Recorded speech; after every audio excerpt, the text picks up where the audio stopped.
Inter-services football is upon us once again, and where better a place to come than Portsmouth? We're here at the Victory Stadium this evening at HMS Temeraire for the opening game between the Royal Navy and the RAF. Of course, the Navy women still to win their first Inter-services trophy. They're really going for it this time. The RAF, after 2 successive championships, are looking for a third. But bear in mind, a great performance from the Navy here last year against the Army.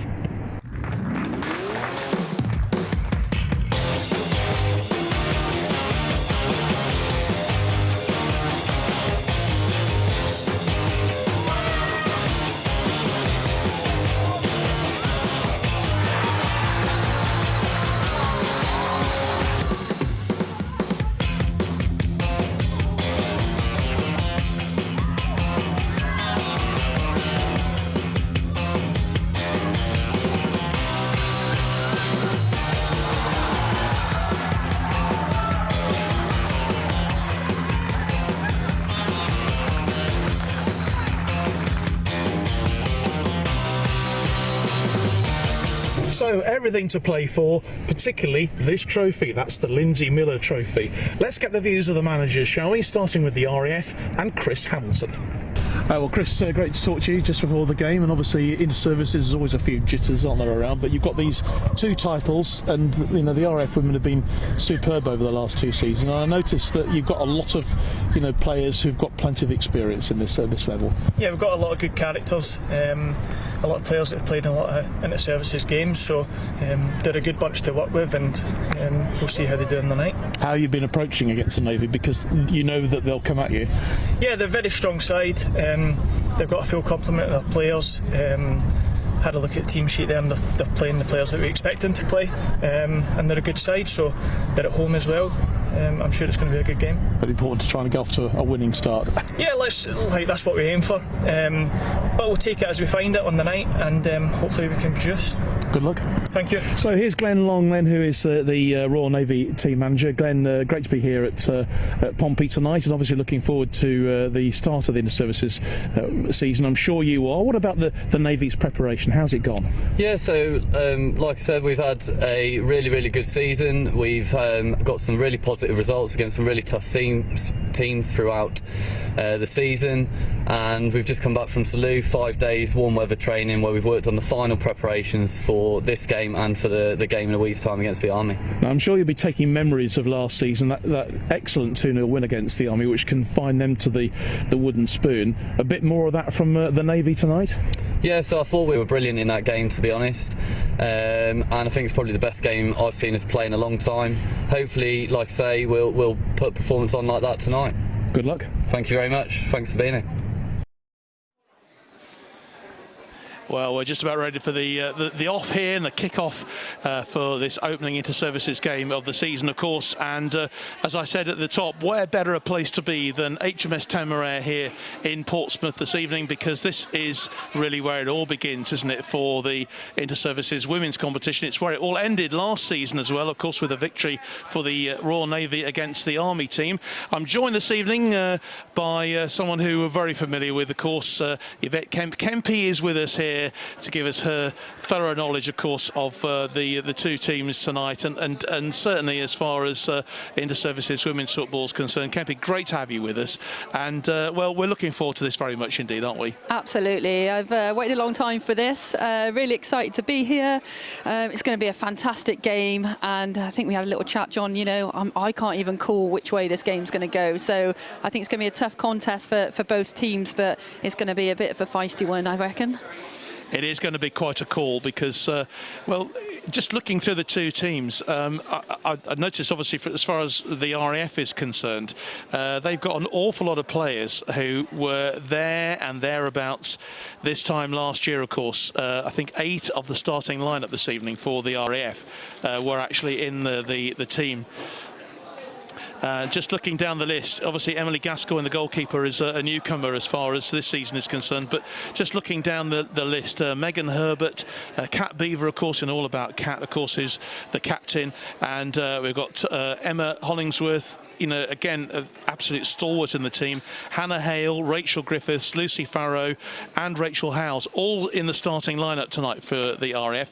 And also if I just bring in Carl Milgate as well, who, of course, is the UCAF women's team manager. He knows a thing or two about these teams as well. And Carl, great to have you alongside us as well this evening. And just sort of saying really to Kempy about the experience, certainly in the RAF team tonight, it's going to be really important for them. Really important for both, yeah. Thanks, John. Thanks, Kempy.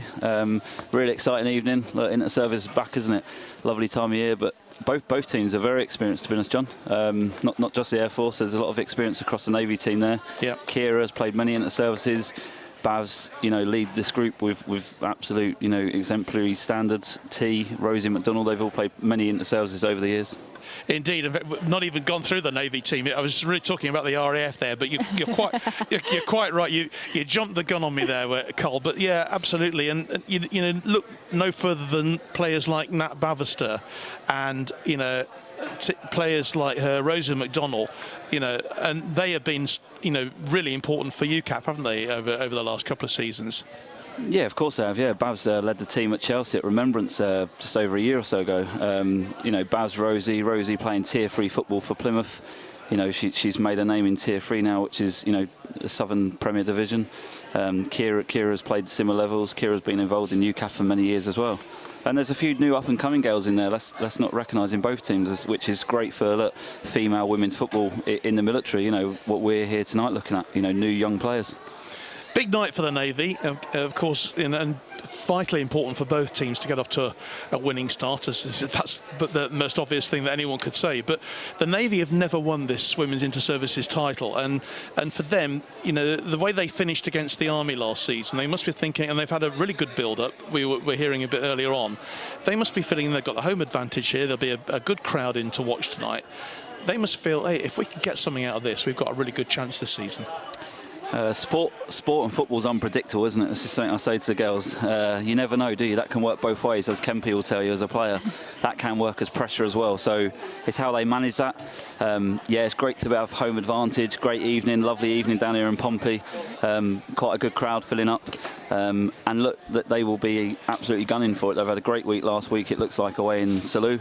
And back they come to Temeraire to host the first game. Ultimately, though, as Kempy will tell you, you know, you don't want to lose the first game. That's the important thing. Don't lose the first game, because then you're still in the tournament. Exactly, and we saw it in the under-23s, of course, with the fact that the first match ended 0-0, which meant that we knew that when we got to the third game here, there was going to be a result on the night. No penalties, no extra time, nothing like that. But not saying that we could do with a draw tonight, but you know, from a neutral point of view, it made for a very, very exciting final game of the season in the under-23 championship. And of course, tomorrow we've got the men's competition starting as well, and all of the games live on Forces News on our Facebook and our YouTube channel. So we're looking forward to that. What are you particularly looking forward to tonight, Kempy? Well, I think a repeat of last year. I think it was quite exciting, to be honest. You know, you call me a neutral, but obviously I'm Army, so I will try and be as neutral as I can tonight. But for me, I think it's just seeing, you know, the improvement of the standard in the women's game, and I think Carl would agree. You know, I started playing for the Army in 2009, and the standards just got better and better. Not because I left, but you know, the standard has just improved, and I think a lot of that, as Carl touched on earlier, was that the girls are playing a high standard of football as well, and then that all comes with, you know, what the England women's team did, and the following now, and the money that's getting pumped into the sport, and you know, the way the Army FA and the RAF and the Navy FA have also improved the women's game as well. So yeah, really excited. I think the standard gets better and better every single year, and yeah, I'm just really excited to see how it pans out. Indeed. And Carl, no doubt from your point of view, you're keeping a very close eye on all these players, because you know, you've got your eye very much on on UCAF as well. And I know you'll be unbiased tonight. Well, in a certain direction, you might be quite biased, because obviously your other half is starring for the RAF this evening. Yeah, but like people like Nat Bavister, you know, the Navy, like ultimately, you know, the years she has captained and led this group of people, you know, and comes into our environment and leads them as well. But what you go back to there, John, you say about the new players coming through. We picked up Ellie Bishop, who's starting tonight for the Navy. We picked up her last year in the Inter Services. You know, she came with us our last two meets. She came on against Everton in the Remembrance fixture November just gone. That's what it's about. It's about new players, you know, taking this moment, this opportunity, isn't it, on a big occasion tonight, and starring and showing what they've got, and then ultimately playing at, you know, the top level for UK Armed Forces as well. I mean, that Everton fixture, you talk about that, you know, and we were there for that live, and it was, you know, a terrific performance from the UCAF to actually, you know, win that title, to win that game. You know, it's a real step forward against, you know, it was obviously the development side, the young players. Some of them were young teenage players, but nevertheless, you know, to go there and win that game, real boost for women's UCAF football. I've always said, John, and Kempy knows, because I talked to Kempy, you know, I bounce ideas off her and many others across the female military game. It's about pushing and driving this on as much as we can, and that's what I'm passionate about. That's what I'm here to do, and to help, you know, the military game in the female environment. I work in the female environment, so do all my staff for UCAF. Kim down there today, she's involved with us. You know, she's working at Tier 3 women's football. It's just about pushing and driving it on to the standards that it should and can be at now. And as you say, the games that we're seeing are as exciting as any other. Just touching on that, John, sorry to interrupt, but you know, when we commentated on the Chelsea game as well, not forgetting the UCAF Chelsea Academy game, and Lauren James was playing, and now she's in the England squad, and that was our UCAF girls were playing against players like Lauren James. Yeah, two girls that we played against for Everton. One of them had now gone on to make their debut and get a pro contract for Everton, and one has actually moved to Lewis and got a pro contract in Tier 2. So, and it just goes to show. As you can see, the two teams coming out onto the field now. They'll be presented to Vice Admiral Martin Connell, who is the chairman, I think, of Royal Navy football, and I know he's actively involved, you know, to a very high level, obviously, and gets involved as much as he can. Very busy man at the moment, obviously, with all the news today about the Royal Navy coming out onto the pitch now with the other.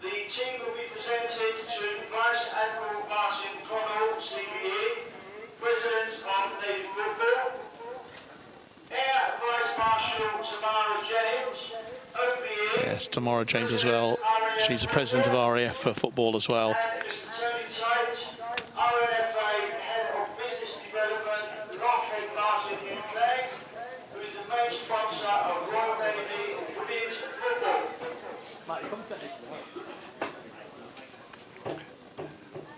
Yes, the Navy all in their white strip, just being introduced at the moment, with the Royal Air Force in their maroon and light blue. Just waiting to be presented to the VIPs.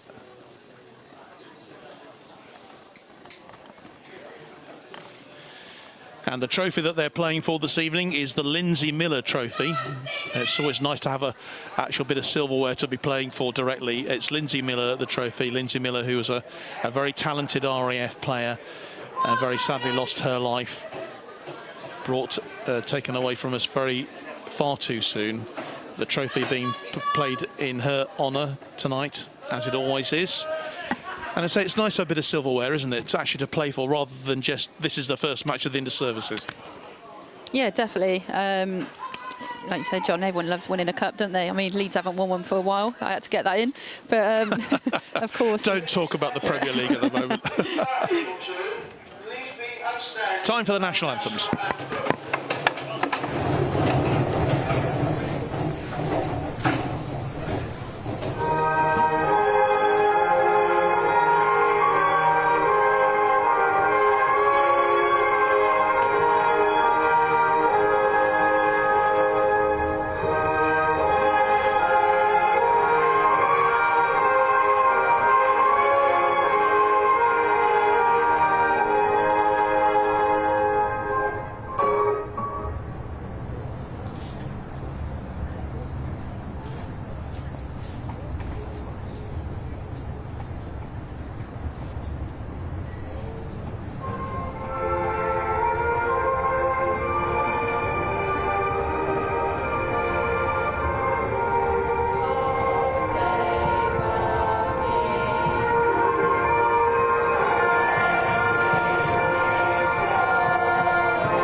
So we got there in the end with the national anthem, and I think, unfortunately, because we are live, I think that would have missed the cuts if we'd been on edit tonight. But anyway, we're up and running. That's the most important thing.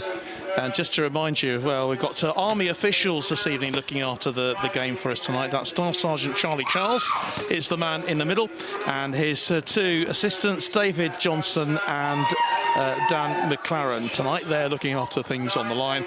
And our fourth official is Second Lieutenant Levi Garrett tonight as well. Always good to see that she is involved. Very, very talented official, I think, as well. That she's certainly working in Women's Super League. So that's really exciting as well. So the VIPs being presented, all the formalities just about over. A team photograph, I think, for both sides, and a bit of a huddle for the RAF team. It looks like they'll be kicking from left to right in this first half. Big shout out to Charlie, reffing the game, who's PT call, John. Had to get that one in. Yeah, big night obviously for the officials here, and we wish them well. I'm sure this is going to be a match that's played in the best possible spirits, competitive but great spirits, both in the huddle at the moment.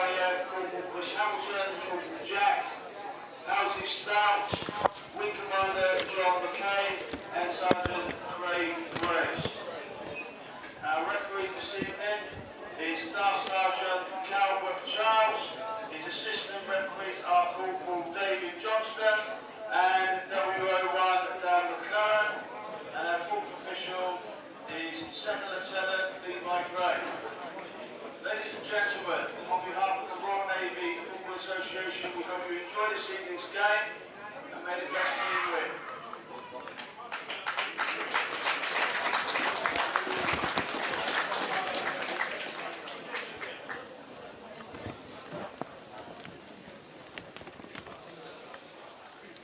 just a reminder really of the last few years, the last 2 decades of this Inter-Services Championship. The Navy, as I say, are still to record their first victory at Inter-Services to win that Inter-Services Championship, and far better than for them to do it this season. Let's see whether they can do it. The RAF 6 titles, including the last 2, and the Army well out on top with 11 victories. And of course we had 2 seasons when we had no competition because of the COVID pandemic. So the Army out in front at the moment with 11 Inter-Services titles in the Women's Championship, with the RAF on 6. So it's team photos at the moment for the 2 team captains. Kat Beaver for the RAF and Nat Bavister for the Royal Navy. Just about finished with all the formalities. Good to see Rosie McDonald playing tonight. She was a bit of a star, wasn't she, John, in the last Inter-Services for the Navy? Indeed. Yeah, she was. I highlighted her in our sort of online blog, actually, as some of the players to look out for. And I think all the players, really, as far as, you know, with the UCAF connections, you know, they'll be out to prove themselves this evening. But again, some of the newcomers as well. We've got Charlie Arrowsmith of the RAF, Abigail Hayes, and there are several players who've you know, worked their way in from the from nowhere this so far to get themselves into the competition. But it's going to be the Royal Navy who are going to get us underway, kicking from left to right here in the Victory Stadium at HMS Temeraire in Portsmouth. And wherever you are this evening, it's great to have you alongside, and don't forget, if you want to get in touch, let us know where you are. We're very keen to hear from you tonight. So the Navy getting us underway right from the word go. A bit of a slip there from Nadina Green wearing number 5, but she recovers her composure well. Here's Jodie Goodall. Good early touches for the Navy, but it's interception from immediately from the RAF from their number 10. And immediately it's Kat Beaver on the ball. Nice and calm, isn't she, John? She's obviously been around a long time, so they'll be looking to her to lead tonight. She's a fantastic player, and I think there will be a few nerves to start with. Yeah, early touches for some, you know, for the players, really important in these early moments of the game. Both sides. Bit of a fairly obvious push there from Rachel Griffiths on on Green, and the referee spotting it straight away, and that will come back obviously for the free kick for the Navy.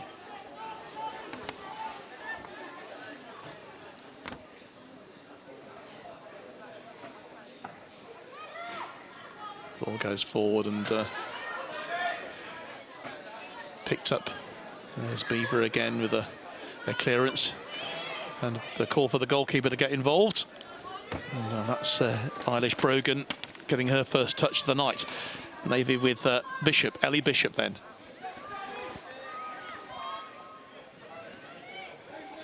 Good crowd in here tonight to witness this game. And we're hoping for a big crowd at Fratton Park tomorrow. I'm told they've sold 1,000 tickets already for the game, for the men's match at Fratton Park.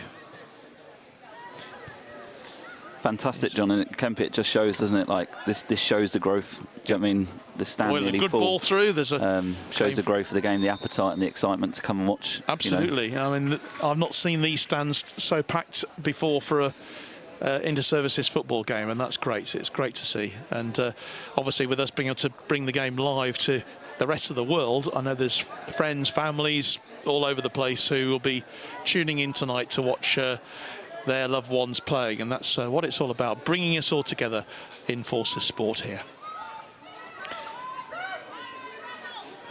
Hannah Hale plays the ball cross field. Nice through ball, and on the end of it is Abigail Hayes into the penalty area. But good defensive work from the Navy, getting it cleared. Yeah, good run from Abigail Hayes. She looks like she might be a little bit of a handful tonight. Yeah, I think she's going to be giving Sophia Perrin something to think about. Ball goes into the box. Headed clear by Nat Bavister. Good work from Jade Widows there, winning the free kick.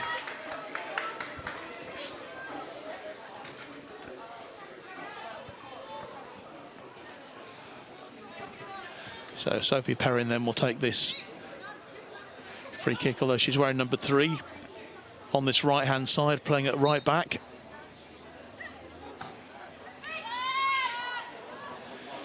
Ball flicked in and headed clear by the Air Force. Yep, good pressure by the Navy. Yep, that's Abigail Hayes who, with the sort of half clearance. Tentative moments these so far, Carl, but, you know, probably not surprising. Yeah, opening stages, it's, you know, people want to find their feet, don't they? Look, Abigail Hayes at left back for the Air Force. She'll have a tough evening against Jade Widows. Jade is a lively player, technically good, lively in and around the box. Nice play from Shorter. Bavister attempts the shot, hits the referee, and he'll bring that one back.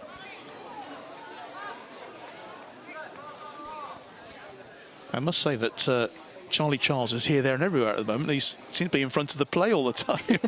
That's the PTI in him, I think, John. That's the PT core for you. Yeah. He just wants to get involved, doesn't he? Emma Hollingsworth. She's been a stalwart as well. I've seen her at UCAF level many times, and a great player for them.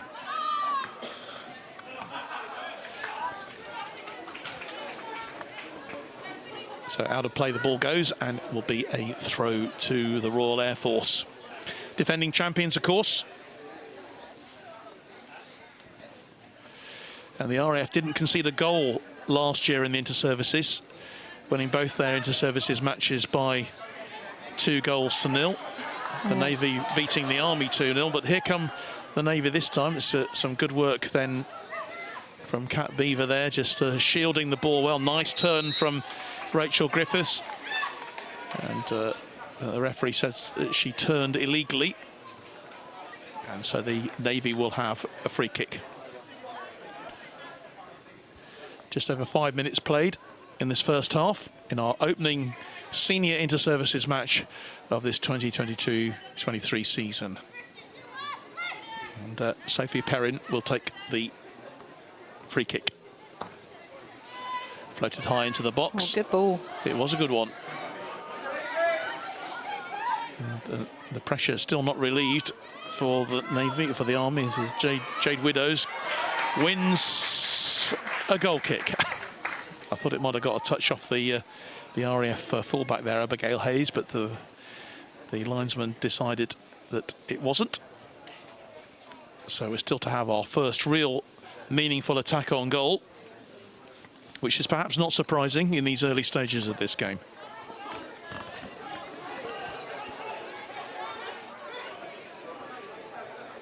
Wearing number 18 is Rachel Howes there for the Air Force. Again, another experienced player, John. She is, yeah. As is the player on the ball now, Rachel Emma Hollingsworth. That'll be cleared out of play by Kyra Boylan, playing on that left side. They just deliberately do it, don't they? They change their numbers just to confuse the commentator. Every time. And then we get shouted out for saying the wrong name. Getting the names wrong. Oh, and that was a clear opportunity there. If only Lucy Farrow was just half a second quicker, she might have been in there on goal, but well retrieved by Brogan, the goalkeeper for the Navy. Lucy's another one, John, that she come into our UCAF setup for November against Everton. She's a player playing at Tier 4 for Lincoln City. Drew to Stourbridge at the weekend on Sunday. A really tough game against league leaders Stourbridge. And I think that kind of sums it up in a way, Carl. You know, you've got these players who are, you know, playing really high standard of civvy football as well. And it just goes to show that, you know, these matches are highly competitive. And there's no mean bit of skill out there on that field tonight. No, I mean, like I say, Lucy's representing Lincoln City at weekends. They'll be training a couple of times a week.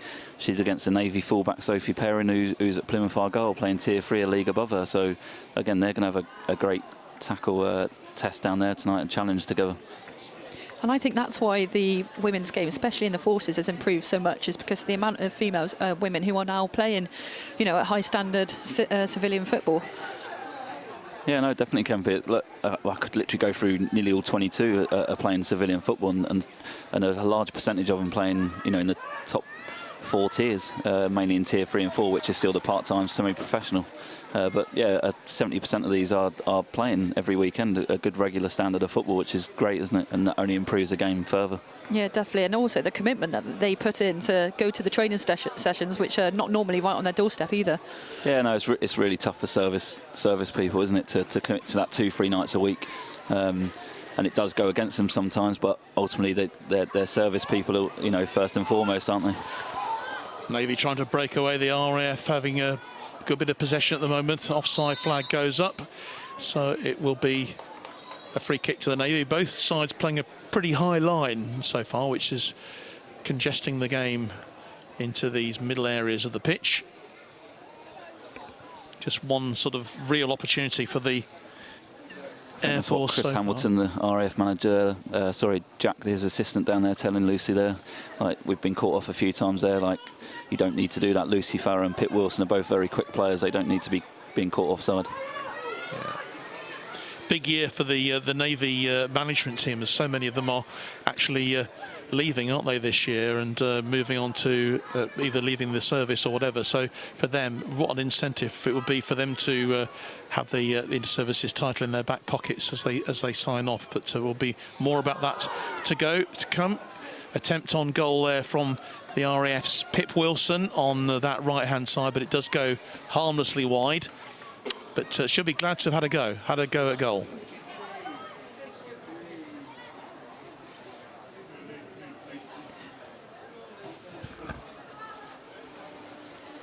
Live on Forces News, Facebook and our YouTube channel this evening. Our coverage live from the Victory Stadium here at HMS Temeraire in Portsmouth. No goals. We've been playing just over 10 minutes of this first half here, if you've just joined us. Competitive early few minutes here. Both sides trying to forge their superiority.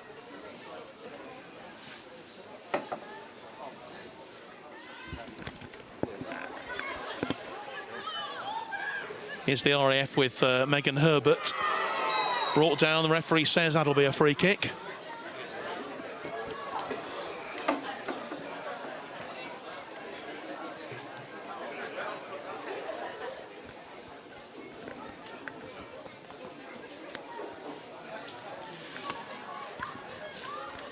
Emma Hollingsworth will take the free kick. No, she actually leaves it in the end. This would be interesting, John. Yep. Just test the Navy defence a little bit. A lot of players going into the box there. And there's quite a bit of height in that RAF team. Header comes in from Wilson, but it's cleared by the Navy in the end. RAF, though, still putting the pressure on. Here's Cat Beaver. That's a lovely ball through. Wilson makes the turn, but it's collected by the Navy, and another offside. So it's this high line that the Navy are playing. Seems to be working so far. Great delivery by Rachel Griffiths there, wasn't it, Griff? As we know, great delivery is key, aren't they, set pieces in these games? How many times down the years Kempy playing and John, you watching, like, they're won by set pieces, so important. Oh, yes. Absolutely. I mean, you see it in the Premier League, the amount of wasteful set pieces as well, you know. Especially at our level. Yeah. Yeah. At the moment, with the two teams beginning with L and E, the second letters. Anyway, the Navy coming forward now on this. That's a really good run down that left-hand side. And it's a good bit of clearance then from Rachel Howes. Fine run then from Kyra Boylan there, really picking the pace up. And that's the first time we've really seen her with a sort of attacking prowess on that left-hand side. Yeah, I was just watching Anthea Captain just burst into the box there. So she was another danger player, John, from last year. As is Rosa McDonald as well, number 11. Throw in though, they get a second chance, which will be taken by Kyra Boylan.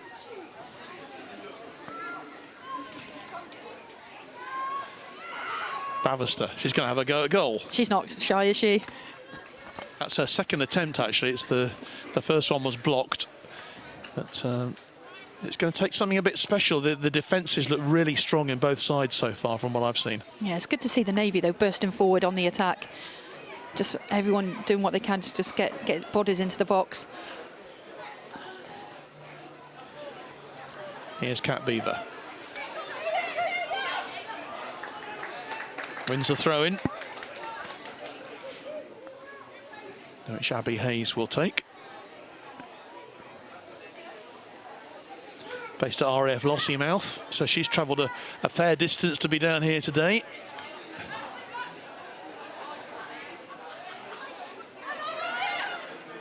Bavister going in, some good work from both sides, scrapping away with that ball. There's the chase on for Rachel Griffiths. Wins the throw-in.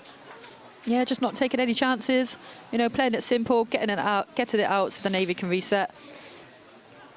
Sometimes people overplay in dangerous areas.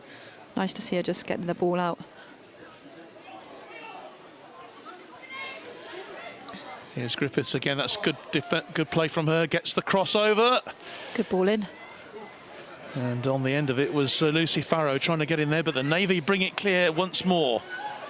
Good to see them on the break there. And this is terrific work then for them from Katie Shorter. And the referee has brought it back. I think there was certainly a nudge on her. And the referee agrees. First glimpse of Rosie McDonald there, John, really. Her and Kira have got a great partnership down there. Again, that's a threat that we use, and Rosie's a very dangerous player, again, playing at Tier 3. Just moved down to Plymouth recently from Portsmouth. Obviously, she's been representing Portsmouth for many years. Yeah, she's a threat down there. I'm surprised that's the first time we've seen her, but I'm sure it won't be the last. She's very strong and powerful, isn't she, on the ball? Just shrugs people off. Yeah, she does, yeah. She's powerful, she's quick. Boylan then with the free kick. Runs a bit short, unfortunately, for them, but it's picked up by the RAF and Griffiths, and good defensive work from Green to keep them out. But the RAF now threatening here with Hale.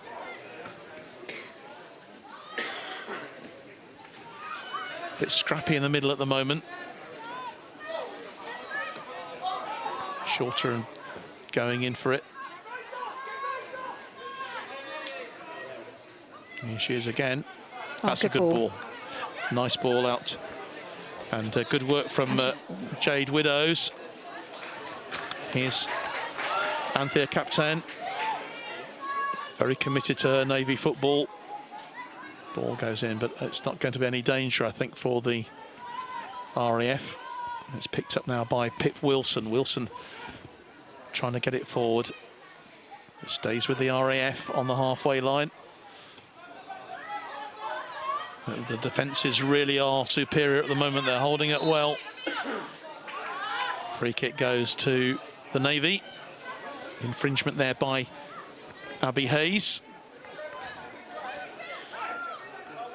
Anthea Captain. Yeah, really important. The two, you see the Navy centre halves there, John, winning that first contact. Really important for them to win the first contact against Rachel Griffiths. She's a good player in terms of holding up play, bringing people into it. So when it goes into Griff up in the number 9 position for the Air Force, they will have to try and win them first contacts and not let her bring it down. Perrin with a free kick. Oh, and a real opportunity for the Navy there, but the goalkeeper stood her ground. Emily Gascoigne did well, but there were two Navy attackers going in there, and a real opportunity. That free kick causing all sorts of dangers for the RAF. Yeah, great ball in. Just needed a little touch, didn't it? Just to knock it over the keeper.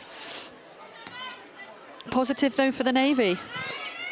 They've looked really positive going forward. Nice work from Hayes. Gets the ball across the field. Bit of a chase on for Pip Wilson to chase it. She's done well as Wilson. She'll play it back to Cat Beaver. Beaver with the ball through. Cleared, though, by the Navy. Good work from their centre-half, Nadina Green.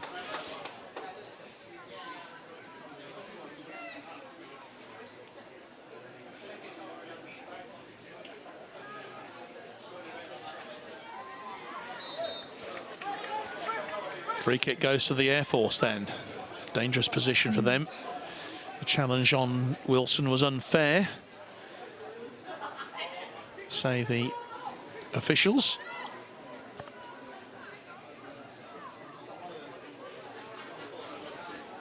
Another chance of a delivery, John. It's important for the Navy to set up correctly here.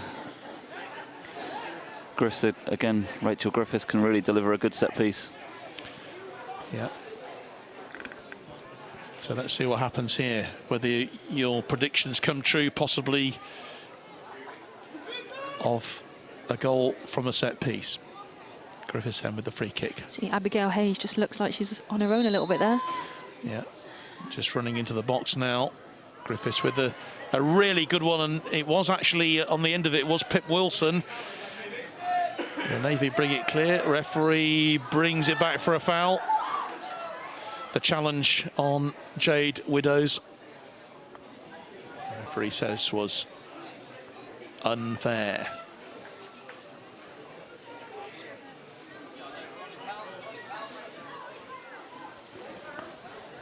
That's probably about the fourth foul on Jade now, isn't it? Kempe out here on the right, well, not on the right hand side at that point, but it's about the fourth foul. She's got the Navy. Again, that's what she pulls people in. She gets people close to her. She's good at 1v1. She likes 1v1 battles, but ultimately people have to try and foul her to stop her, pretty much. That's it. Very dangerous player. She's taken a wide position here on the right hand side. The ball's going to go left. I think it's aimed at Rosie McDonnell. And she gets there, gets the low cross in, cleared by Kat Beaver in the end. Not going to get too much past her tonight. Another great battle out there between Kira Boylan at left back and Pip Wilson right forward for the RAF. It'll be another interesting contest out there, John Kempe. Eventually the Air Force get it clear. And they will win the throw on that far side, which Rachel Howes will take.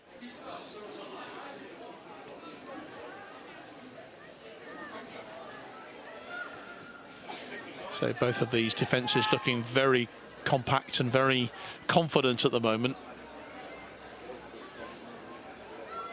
Yeah, I think the danger's just come from the set pieces, hasn't it, really?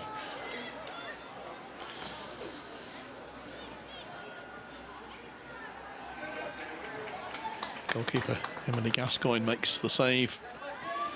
Danger cleared.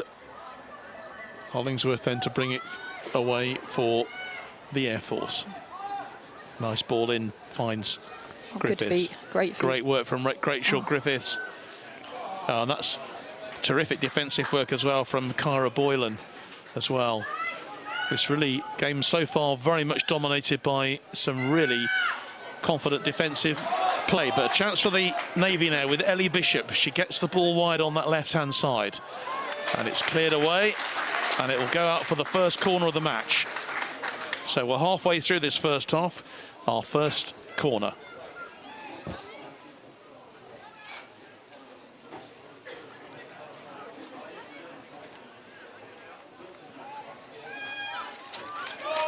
Looks like they're taking it short.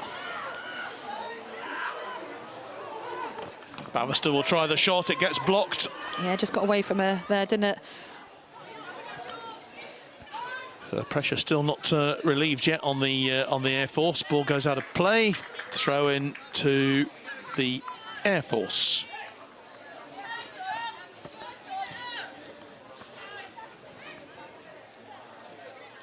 I'd be looking to on those corners, try and hit Katie Shorter with her height.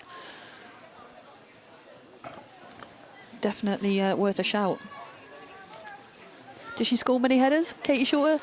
Yeah, she's dangerous at set pieces, isn't she, Katie? She's a good, tough, battling player. She plays central midfield for the Navy. She plays there for a civilian club, Moneyfields, as well, when she was there. But yeah, on a set piece, she's definitely a threat, isn't she? She's got to be picked up and handled by the RAF, but also important in that other end of the pitch. You know, it's both boxes, isn't it, when they're defending as well. She's key to get on the end of them set pieces that Rachel Griffiths is delivering as well. Well, the Air Force have come out of that pretty well. Dealt with that potentially dangerous throw-in. That's lovely play again from Kyra Boylan, who's really caught my eye. But chasing on this now is Rosie McDonnell, just on the edge of the penalty area. Gets the cross in. RAF struggling to get it cleared. That was a quite a strong challenge going in there, and I think the referee has said it was an unfair one. Yeah, Boylan, she's very calm on the ball, isn't she? Good decision making. Yeah. Again, starting to see those glimpses of her, Rosie McDonnell. I think she's another one who's going to be an absolute handful tonight. But we've already seen her in patches. She can get that ball wide onto that left-hand side, get the cross in. Might be causing the Air Force a few problems. Here's the RAF's captain. Charge down, though. And an opportunity then for the Navy with Ellie Bishop. The goalkeeper gets there first. Yeah, keeper did well. Quick off her line. Anticipated that really well. But the Navy just beginning to dominate this game. Here's the opportunity then for them. Oh, and the ball from Rosie McDonnell just a little bit short. The Navy, you know, putting together some good passages of play here. I think their confidence is building, John. They're playing really well. Definitely. And there's an injury to Megan Herbert. She's just gone down there. Just holding her right ankle. And I just wonder whether she's just adjusting her boots. Hopefully there's nothing more serious than that. But a really competitive start to this game, as we expected. Yeah, I said before, John, it'll be a competitive game tonight. Navy at home, Air Force come here as current holders. But that's definitely a good 4 or 5 minute spell for the Navy. That with starting the attack down the left there, they've continued to build that momentum, and it's a really important thing. We talk about it a lot.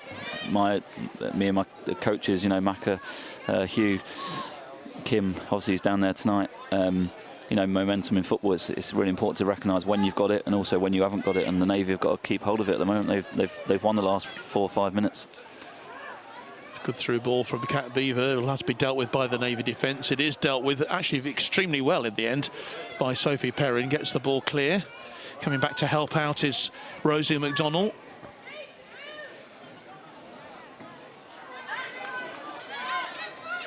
Good intelligent play from the Navy here. And win the throw. That's some good work from Jade Widows again.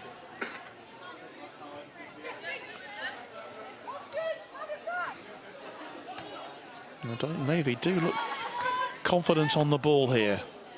It's going to take a bit of a strong challenge, says the referee. And I think probably a fair enough for Nadina Green, just having been spoken to by Charlie Charles there, the referee.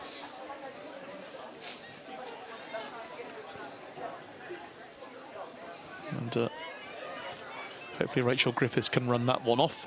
She's going to take the free kick, so she is probably okay.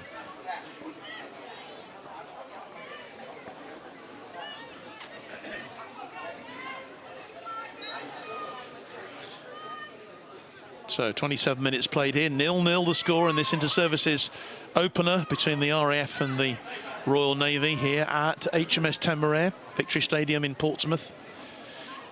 Under the floodlights here. It's been a busy day of sport here with the first day of the inter-services hockey, day 2 tomorrow. Anthea Captain doing what she does, grabbing the ball, doing good stuff with it. Oh, That's nice little flick, a lovely little touch. Ball. And an opportunity then for Boylan on that left-hand side. Well challenged, a great challenge from the RAF's defender there on that far side of the field, but the Navy have won it back unfairly, says the referee.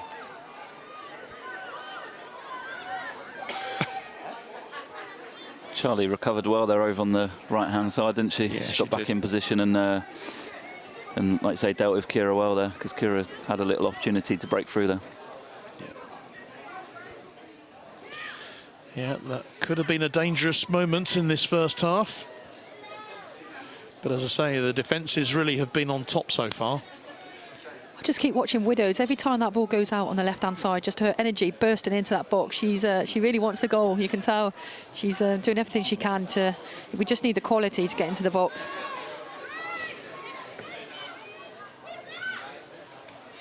Nice touch by Griffiths, but it goes out of play.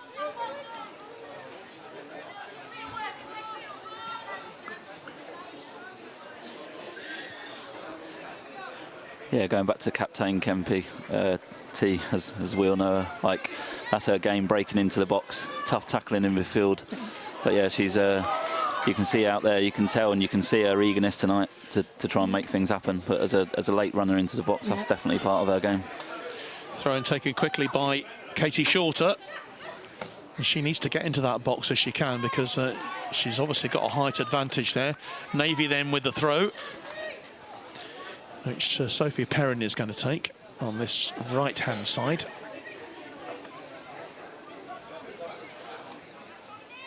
Takes the 1-2, gets the cross in. On the end of it is Anthea Captain. Ball goes out wide onto that left-hand side.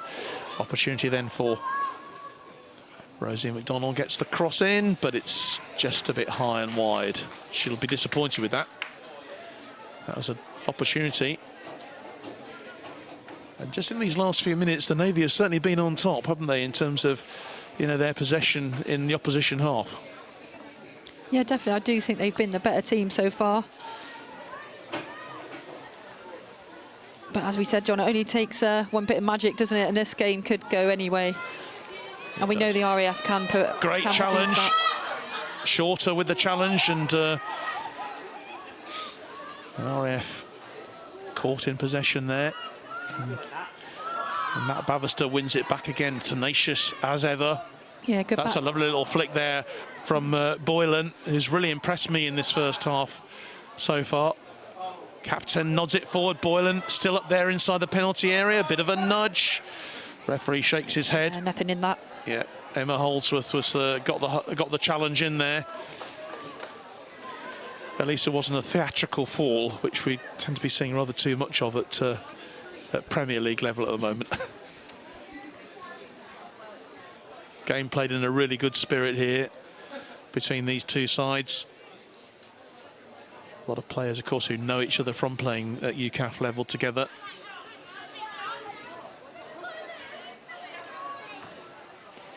Rachel Howes with the through ball, but collected by the Navy. Here's O'Donnell. Back to Bavister. And Shorter.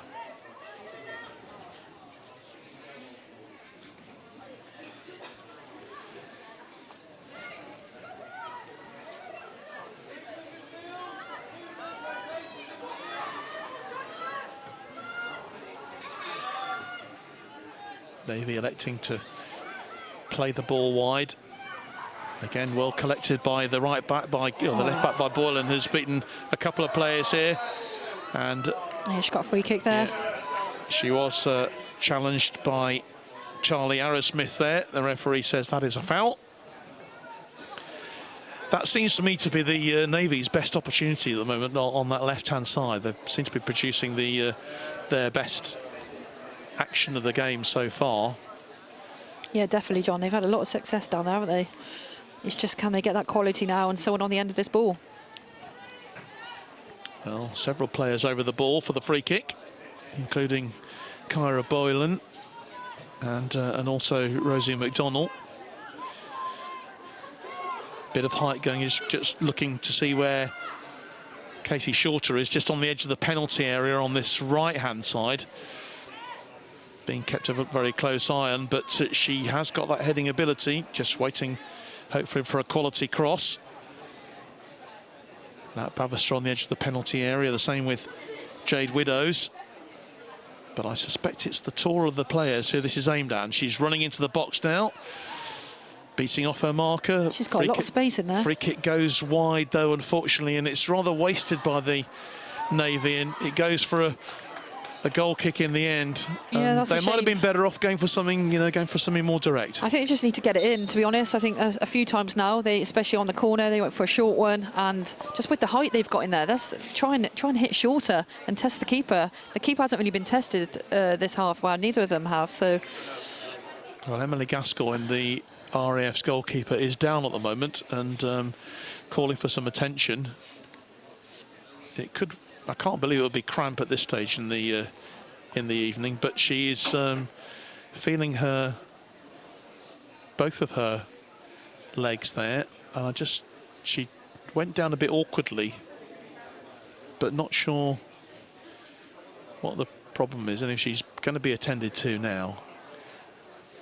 And it gives both teams a chance for a bit of a chat and a bit of a huddle. The two respective captains have got everyone together and just going through what's happening so far. Thoughts on the game so far? Carl, I mean, from your point of view, I mean, you've been impressed with, I'm sure, with quite a few of the players. You're making some copious notes here on some of the players, so I'm sure you've been impressed by several of the players. Maybe that you were talking, John. Yeah. It's the threat's down the left, isn't it, at the moment? Although Jade is a threat as well, but they've seemed to have used the Navy. This is they seem to have used Kira and Rosie McDonald down there. The positive of them two is, again, as we know, as UCAF level, they can interchange down that side as well. So as you just see the last few minutes there, Kira was more of a left forward and Rosie McDonald was covering for her at left back, and that's something they can do down there, which obviously can, you know, hurt the Air Force as well. But the Air Force just need to get their foot back in the game here, because they dominated the first period in possession, but they seem to have lost that. Definitely the last 10 minutes is the Navy's 10 minutes, isn't it, Kempe? Yeah, they just haven't seen that dangerous. To me, it just looks like the Navy, they're getting, you know, first to the ball.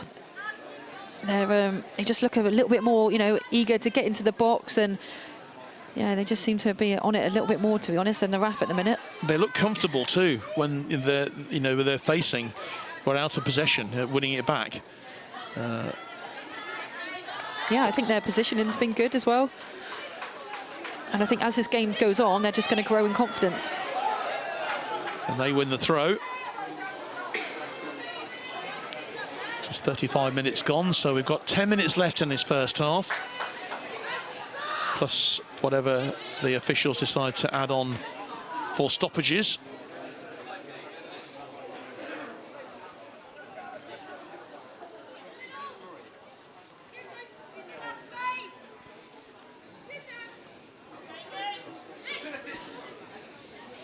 Interesting contest in the middle of the pitch as well, John. You know, you got Antia captain T in there with Nat Bowes, the captain. Yeah. You know, alongside her, Katie Short. That's an experienced midfield three for the Navy. You know, Kat Beaver then for the Air Force, with two more newcomers really. Meg Herbert, who's been involved with us, and Hannah Hale as well. Two more junior players in terms of service football, but a real interesting, you know, contest in there happening in front of us. It is an interesting contest, and both, you know, all of them coming out pretty well so far. With ball goes wide onto that right-hand side, and the RAF will bring it forward. Fairly easily headed by the Navy defence. Good work then from good play. Megan Herbert. Just watching Abigail Hayes here, just pull out wide, screaming for that ball. Yeah, she wants it wide on the left, but it's going to go down the middle, and it's intercepted. Good intercept by Shorter. Bit of a chase on for the Navy for Ellie Bishop. Can she get there? Getting ahead of her is Kat Beaver, tidying up the damage. But once again, the good pressing from the Navy has brought them some rewards with this throw-in. Opportunity then.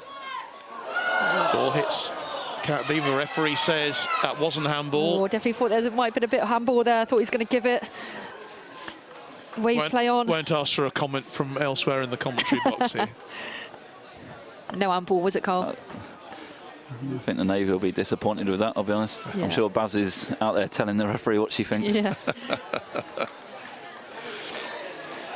But it's the Air Force who win the throw-in on the far side. Well, no goals so far. No real attempts on target in the game. Neither goalkeeper has been tested. We still have about 7 or 8 minutes to go in this opening period of the match, but Navy with a chance now with Bishop. Ball goes back, but it's intercepted by the impressive Abigail Hayes. Nice control from the Air Force. Here's Herbert. Good strong tackle. It was a good tackle. Great tackle from I think that was Anthea captain. Anthea captain, yeah, who you'd expect to do well. I think she has deputised as Navy captain this season, so captain by name, captain by nature, by position.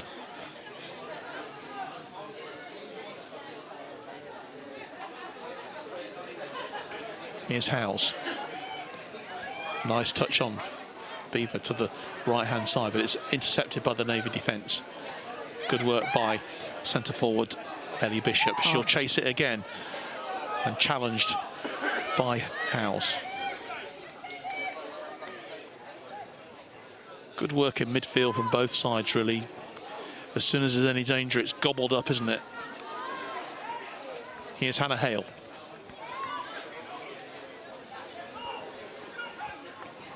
Hayes. Griffiths, nice turn from her. And can she free up on that right-hand side? But it's good defensive work again from the Navy. And here's McDonnell. Looking to try and put Nat Bavister through, but it's collected again by the Air Force. Captain. Good run from Anthea Captain, still going. Beats a couple of players. And she will she win the throw-in? No one seems to know which way that is going to go. The referee decides it's going to go to the Air Force. But a good run from Anthea Captain there, wasn't it? You know, beating off a couple of challenges.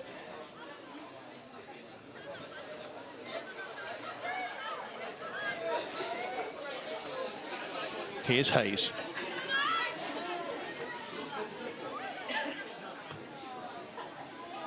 Beaver with the through ball, trying to find her number 11.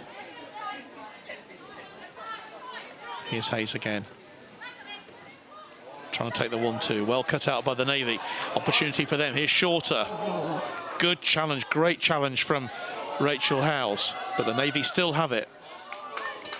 Yeah, good battling there by Shorter. They'll win the throw. So competitive, this match. There's really nothing in it between these two sides.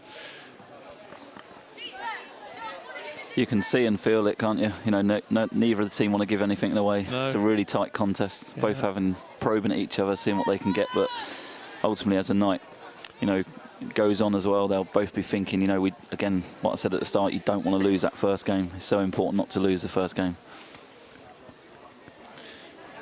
Well, 0-0 so far, and it'll be Dina Green with the throw. Kat Bavister just toying with it there, wins another throw for the Navy.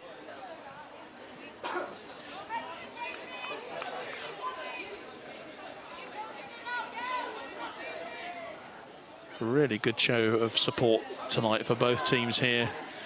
That's a throw-in, goes harmlessly out of play, and it will be a goal kick to the Royal Air Force. 0-0 as we head into the last 5 minutes of this first half.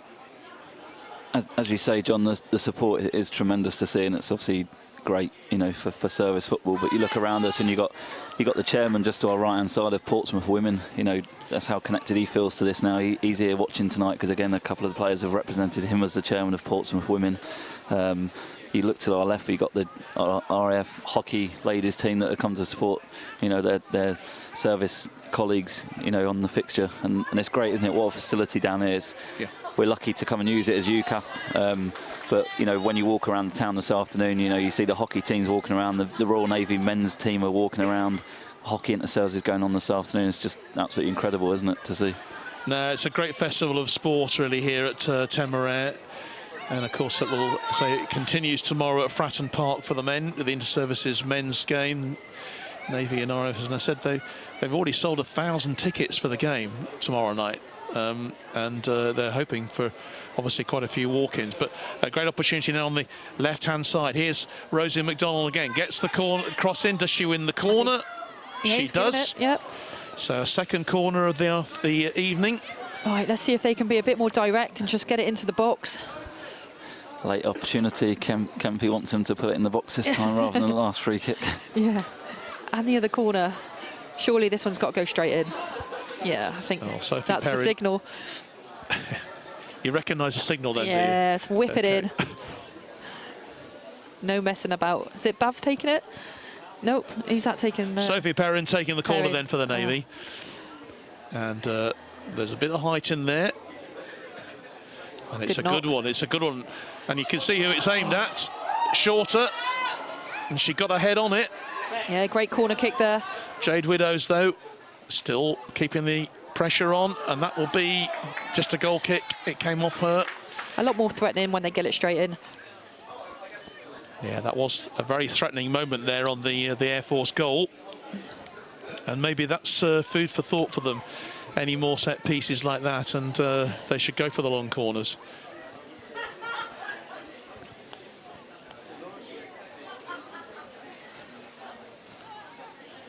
Well, despite the lack of goals and the lack of attempts on goal, this first half seems to have gone really quickly, doesn't it? It's been so competitive, really.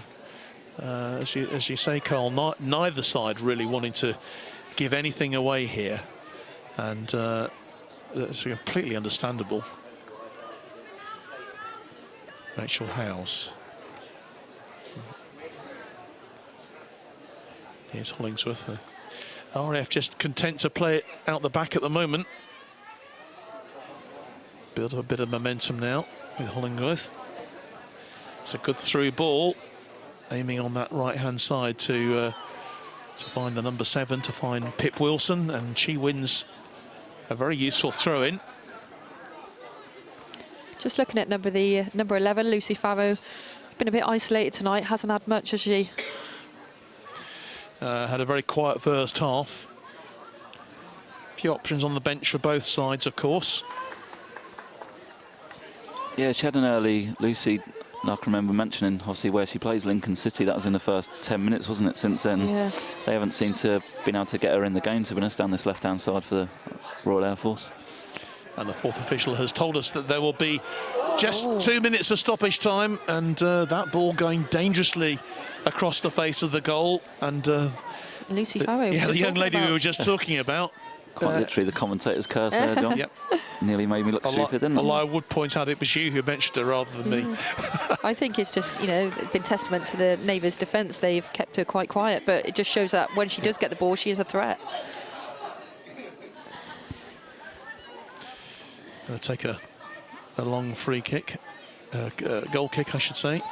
It's going to be taken by Sophie Perrin.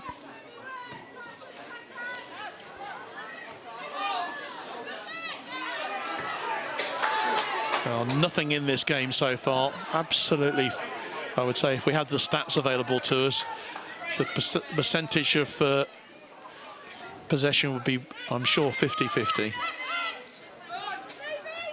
Hayes with the throw-in. This time the Navy have the throw.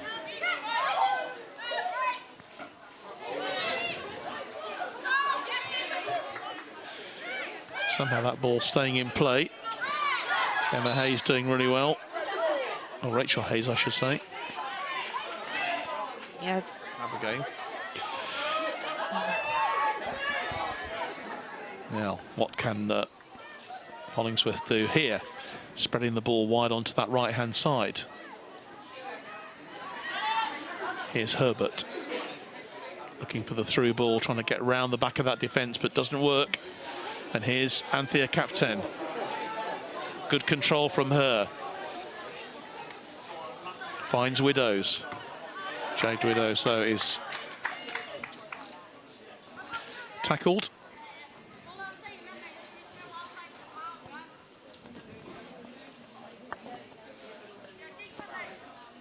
Perrin then with the throw.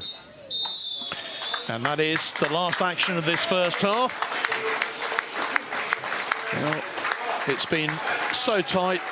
Defence is absolutely on top at the moment, as maybe we expected. But what do you think we can expect in the second half? I mean, will the game open up a bit? I mean, I suppose so much will depend on whether we get an early goal in the second half.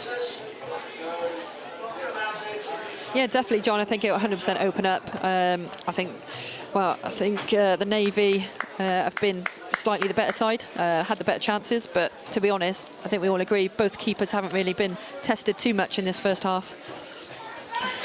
And Cole, from your point of view, I mean, is it the sort of half of football that you expected?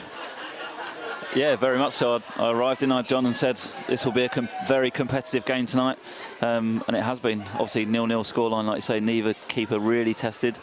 Both have got threats down the flanks, haven't they? Pip Wilson for the Air Force, Lucy Farrow going forward, Jade Widows, Rosie McDonald, Kira Boylan. Both all the wide players for both teams are causing threats, and that's, if something's going to happen, it does look like from that. If not, set pieces are key, aren't they, as we keep saying. Rachel Griffiths, quite a few good deliveries for the Air Force. Navy maybe not using Katie Shorter as much as Kempy would like, but she is there to use as a threat, I'm sure. Well, of course, we've got the second half coming up for you in just a few minutes' time, but we're going to take a short break now and really just looking ahead to what else is going on in the world of forces sport. Big play coming back to Macy. Suddenly this game switches once again. The cut back from the outside centre, and he's over. First Club gets on her bike, sets off, leaves the covering tackle for dead and dots it down.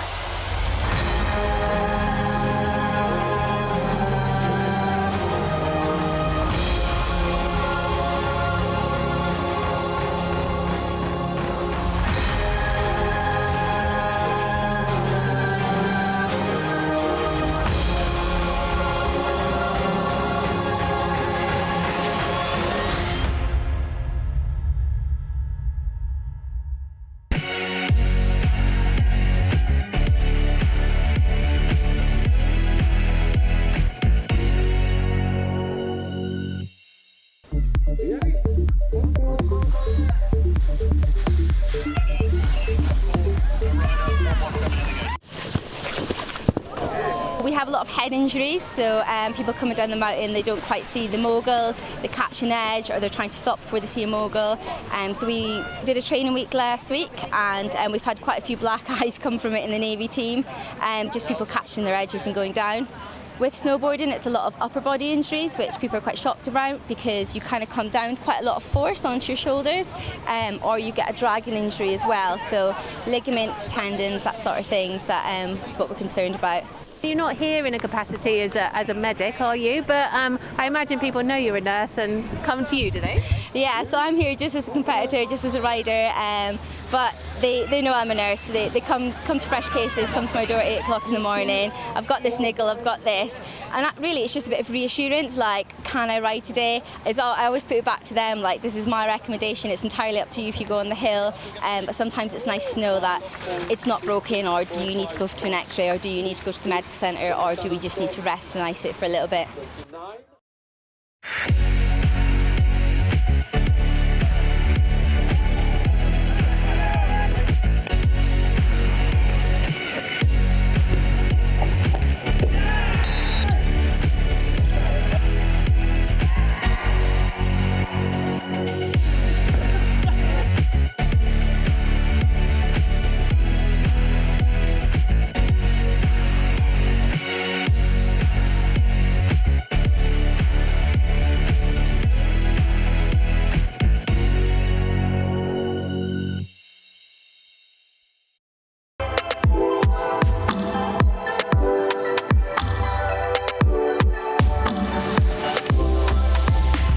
Try and go quicker on the piste itself, and it all starts actually in the evening, so we'll look at the weather, see what the snow temperature and the air temperature is, and that then depends on what wax we then will use.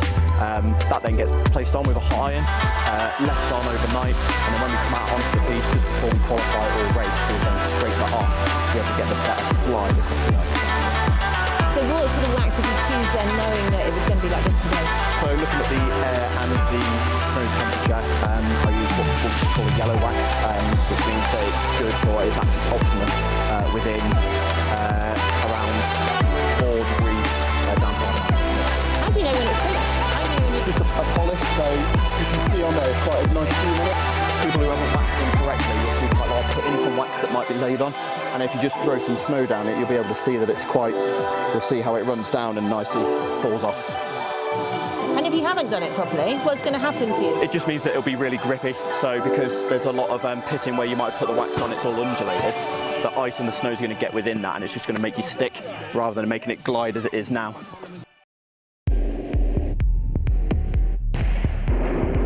Well, this is the ramp that the F-35 fast jets take off from. All the action on the exercise is taking place just a couple of hours' drive from where Estonia has her border with Russia. It can take up to 10 hours to clean and polish all of the kit needed for both horse and rider. How much cold, hard cash governments are going to be prepared to spend on defence and the increasingly simulated military training that comes with it.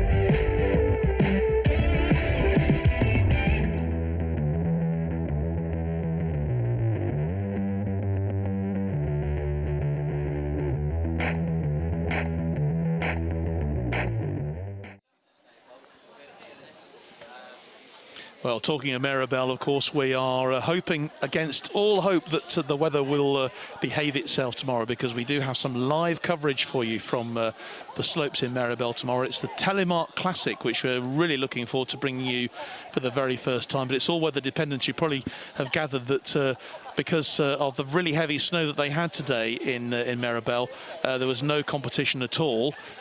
And that really comes off the back of the fact they've been very, very short of snow. I think rain followed by snow, not the ideal conditions for those competing out in Maribel at the alpine and snow sports. And if you're watching out there in Maribel this evening, a very good evening to you, and we're hoping that we'll be able to bring you some really exciting Telemark Classic tomorrow. That's really one of the great events of the championships. Good evening to those of you who, wherever you're watching. We've had a message from caller in Botswana. We don't know actually give him his name, but hi to you watching in Africa this evening. I bet it's a bit warmer than it is here in Portsmouth. And also Joe Collins says, go on the Yorkshire Pros.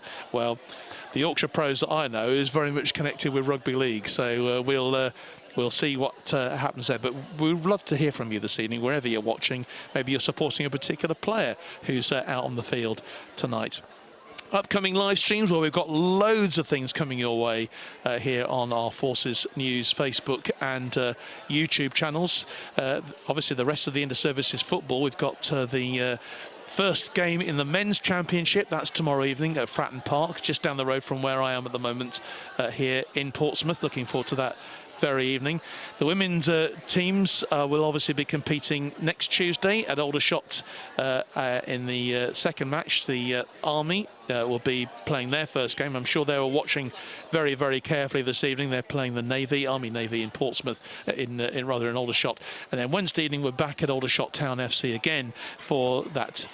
And then inter-services rugby just around the corner as well. We'll be in Plymouth a week on Saturday for the two games there involving the Navy against the RAF, and men and women. They'll be in action in 11 o'clock, and I think the men's game kicks off at 3 o'clock in the afternoon. So 11:45 for the women and 3 o'clock in the afternoon for the men. So that's inter-services rugby as well. That's for our live coverage coming to you from Brickfields, the home of Plymouth Albion.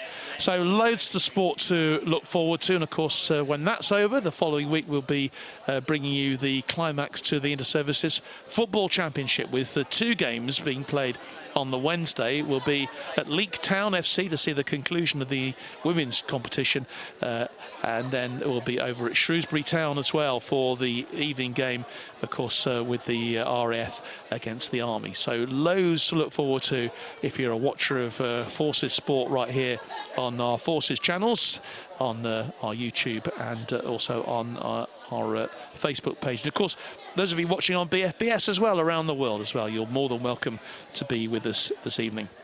So Kempy, the second half, I know you've got your cup of tea there. I don't want to spoil your cup of tea. No one's given me a cup of tea, so I'm back. I'm in. I will just have to. You can share. I'll just have to get cold, won't I? Okay. But you know, that first half was as tight as we expected to be.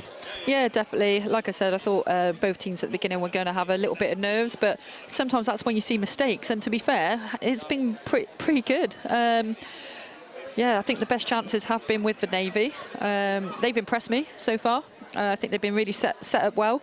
But the thing is with the RAF is we've seen they haven't had too many chances, but I don't know. The thing is about the RAF, they can sometimes just get a bit, get a bit of quality out of nowhere, and we've seen it before where they haven't necessarily played the best, but then they've come away with a win. So you can't write the RAF off just because the Navy are playing better. But for me, it's great to see how far Navy football has come, and I think they're looking really strong. And as we spoke about earlier, John, a lot of this comes from just the standard in which the women are now playing. So I think civilian football has a lot to answer for with the standard as well. It does. But both teams have got some quality players. They got a lot of UCAF players as well. And I remember years ago, John, where the UCAF team used to be made up mainly of the Army players. Majority were Army, but that's not the case anymore. No, it's all sort of come round, not full circle, nevertheless. But it's certainly even. And what we want to see in all our forces sports, of course, is even championships, sort of competitive matches involving all three teams. And I think what we're seeing tonight is how the Navy really are catching up. They've been behind a little bit over the last few years, and I'm sure they'd agree. And any neutral would see that they've never won the Inter-Services title. From a neutral's point of view, wouldn't it be great to see? I mean, I can say this, you can't. But wouldn't it be great to see the Royal Navy, actually get their name on that Inter-Services trophy for the first time? I'm sure that those of you in the Air Force and the Army will be violently disagreeing with me, but we just love to see good competitive action wherever we are with our military sport, and the domination of one team is not actually healthy for the competition, is it? No, definitely. I mean, we used to play and we sort of knew that you don't take it for granted, but I think complacency can set in. Like, we thought every year, we were going to win it, and we did for a long time, and then there come a point where we didn't, and then the RAF, fair play to them, have been the dominant team now. But what you were saying in regards to, wouldn't it be nice for the Navy to win? I'll tell you what, John, they can win tonight, and then the Army can, if they win the next two, I'll be happy. How's that? I'll meet you halfway. Okay, I think that's about as fair as I'm going to get from you this evening. You're actually going to be doing some work with the Army, aren't you? In the warm-up in Aldershot next week, you're doing some of the physio with them, getting them ready and prepared. Is that right? Yeah. So I help coach the Army development team. I've got all the coaching staff sat to my right-hand side for the Army right now. So I've got to be kind towards them. But no, they're a great bunch, and they've been working really, really hard with setting the Army women's first team up for success.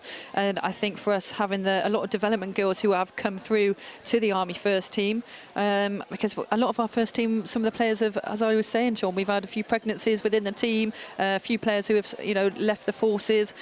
So we've had to lean on their development, and it's great seeing the development players come on.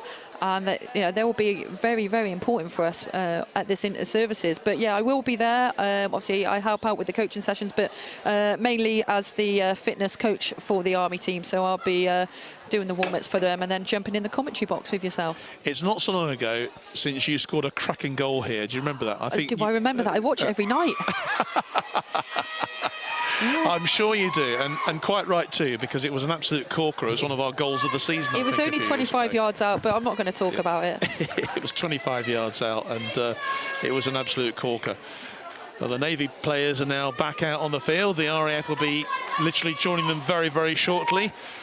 And there's all to play for in this second half, because 0-0 at half-time, not too many chances, very, very tight.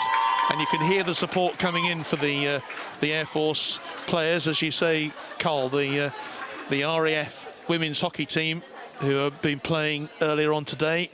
They've come here to support their team tonight, and that's great, isn't it? I mean, it's really good to see that mutual support for the Air Force, and I saw it to a great extent as well in at the Ice Championships just a couple of weeks ago over there in Norway. Brilliant support from all the various disciplines for each other as they were competing in the ice sports, and I think that that sums up the great camaraderie that exists within the military for their sports teams, and long may it continue. That's what I say. So, Carl, you've had a chance maybe to think about what you saw in that first half. Is it going to be different in the second, do you think? Interesting to see what both managers have spoke about at half-time, see what happens in the next sort of 5 minutes, really. See how they've affected their teams. And again, at some point in the game, isn't it? One team has to either try and go and take the win tonight, or do they both settle for a point and move on?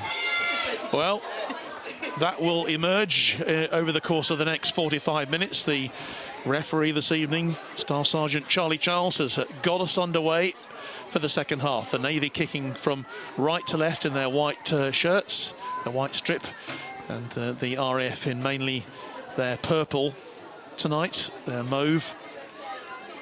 But it's the Navy in possession in these early moments. Right back, or left back, Cara Boylan wearing number 2.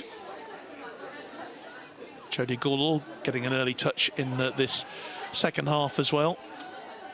And she'll drive that ball forward now. But intercepted by an RAF boot. And the Navy on this left-hand side. We're looking forward possibly to seeing Rosie McDonald getting into this game. Early touch through for Anthea Captain. That's a lovely ball out there onto the right-hand side.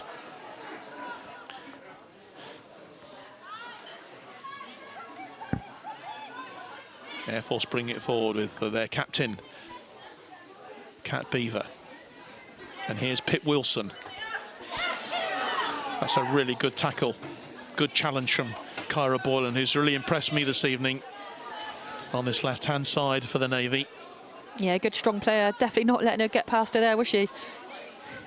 Not much has got past her this evening, that's for sure, and she's looked very dangerous when she's been pushing down on this left-hand side. But here come the Air Force.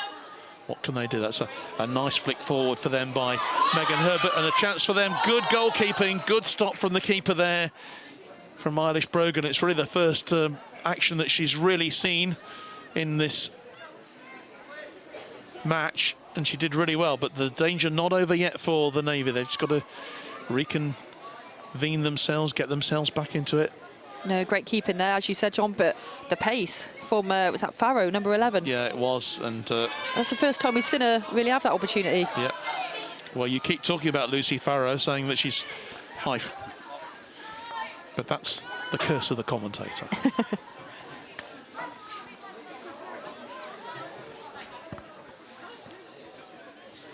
Hollingsworth plays the ball cross field. That'll be intercepted though by Anthea Captain, who's here, there and absolutely everywhere at the moment. Takes the 1-2. Oh, lovely play. Really nice flick forward, but that last pass just a bit short for Jade Widows to collect. RAF will tidy it up. There's Griffiths. Nice 1-2, nicely played onto this right-hand side to Charlie Arrowsmith.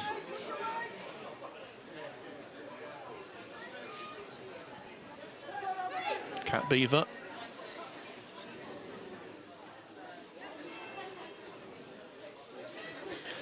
We've got the Army girls online watching this, John, with a close eye. Yeah, good evening to all the Army team. We'll be looking forward to meeting up with you next week for your opening fixture.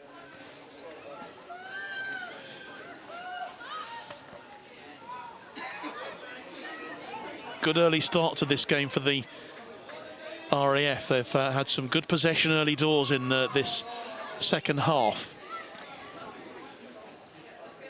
Nice play from their number 3. And the referee has said that's a penalty. Well, it was a challenge on the edge of the penalty area. And it looks like it was Katie Shorter who went in with the challenge on Pip Wilson. And referee Charlie Charles had no doubt, no hesitation, but to give that.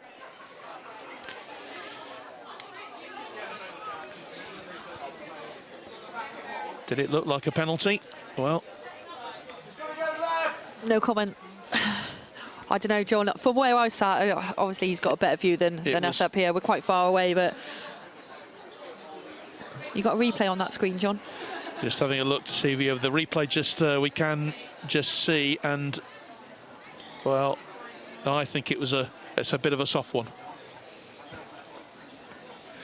Anyway, Kat Beaver is going to take this penalty for the RAF, which could put them in front up against the Navy keeper, Eilish Brogan.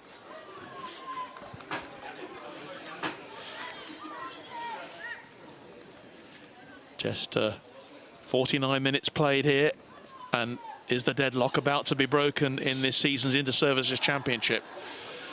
Looked like a bit of a soft penalty to me, but that's the referee's decision. Long wait. Beaver with a penalty, and she scores! And the RAF take the lead in this Inter-Services game. Yeah, good penalty. Yeah, she took it really well, very confidently. But that's who you want taking the penalty, is someone with such experience and confidence like Kat. If you want anyone to take it in the team, I'd want it to be her. So the deadlock is broken early on in this second half. It's a penalty that the referee has awarded. And this is going to change the course of this match now, without any shadow of a doubt. We will see the Navy really pushing now. The RAF started the second half really well, and they've been rewarded with the penalty. Yeah, the Navy need to just not lose their cool now. They've done well tonight, so you know, hopefully they can just. Well.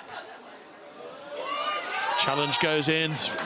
It's a good performance, good play there for the Air Force, and Kat Beaver again was in there with the opportunity. Yeah, I hope their heads don't drop.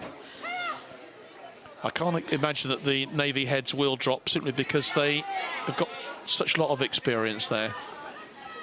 And they have conceded early on in this second half, got plenty of time to get themselves back into it. Yeah, really important part now, John. And like we talk about a lot, this, you know, the 5 minutes after you concede or you score, it's really important to, you know, gather thoughts, isn't it? Mentally, you know, to keep in the game, because otherwise, within the drop of a hat, within a few minutes, you can be out the game here, can't you? So you've really got to keep your heads here for the Navy and get yourselves back in the game, because ultimately, you know, they've competed well in the first half, and they need to continue that. Really nice play there from Abigail Hayes, just tidying up the damage. Air Force with a renewed spring in their step, really, as they push forward down on that left-hand side with Lucy Farrow, who I think we may see a lot more of now. Nice control by Kat Beaver. That's lovely play from her. And what a ball that is through. And the shot, and it's a second goal for the Air Force. And that is a brilliant goal. And it's magnificently scored. What a finish. The keeper couldn't do anything about that, John. That was absolute quality. And that ball from Kat Beaver. It's Lucy Farrow who has got the goal. But it was a magnificent through ball from Kat Beaver, and Lucy Farrow on the end of it. And suddenly this game, it's 2-0 in favour of the RAF.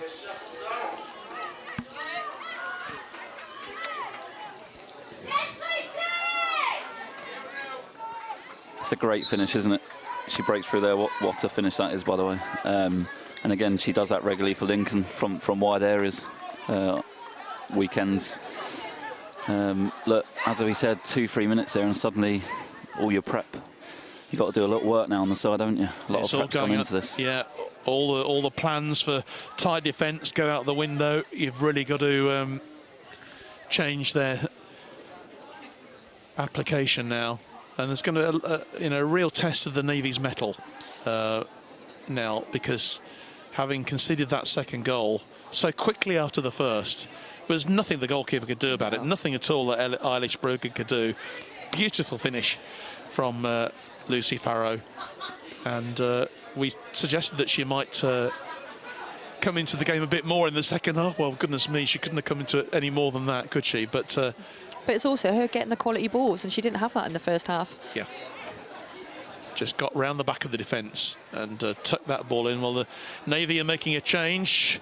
The player coming off is their centre half, Nadina Green, and she's being replaced by Lily Chubb, who's coming on, and she will go into the heart of the defence there. Or are they just moving things around?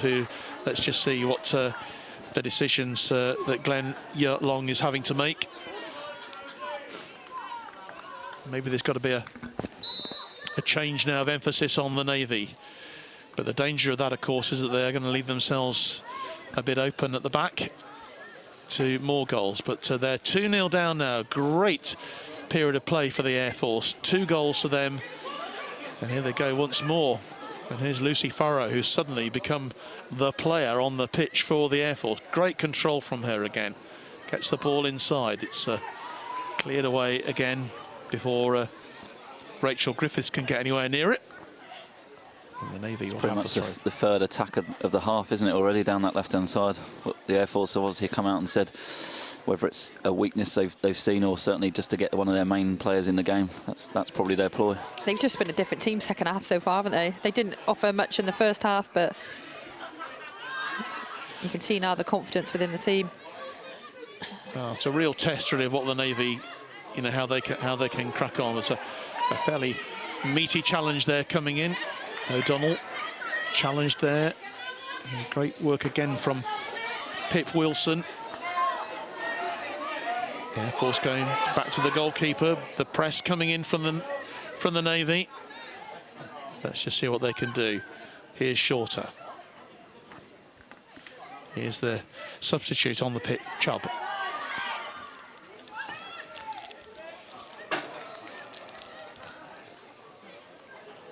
Good quick ball forward for the Navy. Now, what can they do on the edge of the box? A shot coming in from Ellie Bishop, and that's really the Navy's first shot on target in the game.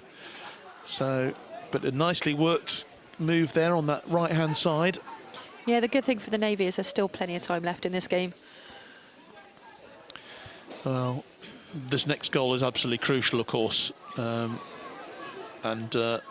If the Navy can get it, well, they'll feel they can get themselves back into the game. The third for the Air Force would probably put this beyond the Navy's capabilities tonight, but let's see what can happen. Here's O'Donnell, beaten the challenge to the challenge. Great tackle. Nat Bavister, what a tackle that was. And Kyra Boland will get the chance. Bavister really, I think she's just sort of grabbing this game by the scruff of the neck, isn't she, and saying, come on, we've really got to do something here. I think she's going to be the driving force, isn't she, Cole, with her experience. She probably does the same for UCAF, that she will not give up until that final whistle goes. Absolutely, that tackle sort of sums up what she wants from the Navy team, doesn't it? The Navy Chief Petty Officer, PTI, based out there in Bahrain, I think, at the moment, with the Navy. Okay, here's Bishop. Nice control from her, but well controlled by the Air Force defence. And I think we have to say that in the first half, both defences really, really strong. And that also applied, of course, to the Air Force defence too. They look very, very strong. Very solid at the back there with Charlie Arrowsmith and Emma Hollingsworth. But here come the Air Force again. This is Farrow. Lovely ball through. The chase is on. Goalkeeper comes out, makes the challenge, gets the ball clear. But the danger's still not cleared, and suddenly there's all sorts of gaps opening up at the back of Pip Wilson, and we've already seen Lucy Farrow creating something there.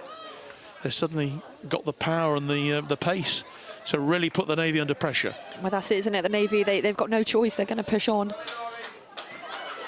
And obviously that's when the gaps appear at the back. Oh, very good work from the defender there from Lily Chubb. Gets that ball away. Here's Kat Beaver, great control from her. Loses out though to O'Donnell. Bavister looking for that through ball, but it's just offside. It was a very, very tight decision. But Ellie Bishop had just picked that ball up in an offside position. So you can see the Air Force really with a very high line now. I suppose they can afford to be.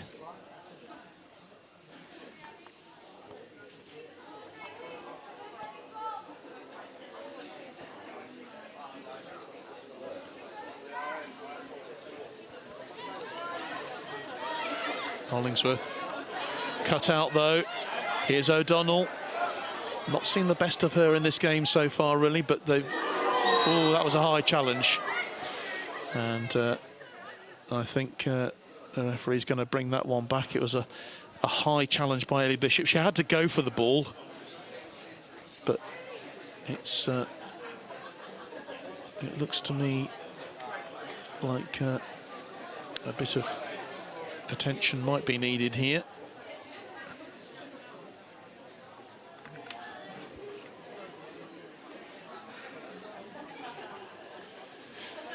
The players just taking the opportunity to get themselves a bit of liquid on board. It's a still night here in Portsmouth. I'm not quite sure where you've been over the last few days, but we certainly have plenty of high winds and elsewhere in the country, and all sorts of weather that this country can throw at us we've had over the last 48 hours, I think. But down here is a still night, bit of a chilly night here in Portsmouth.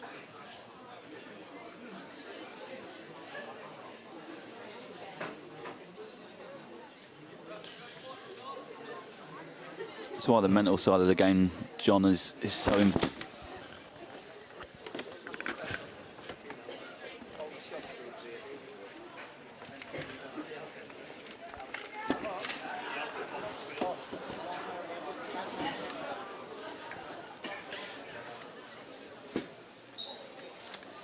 Okay.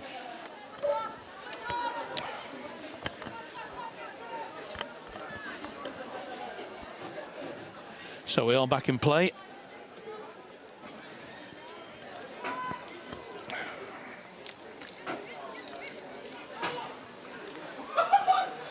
Air Force on that far side of the opportunity.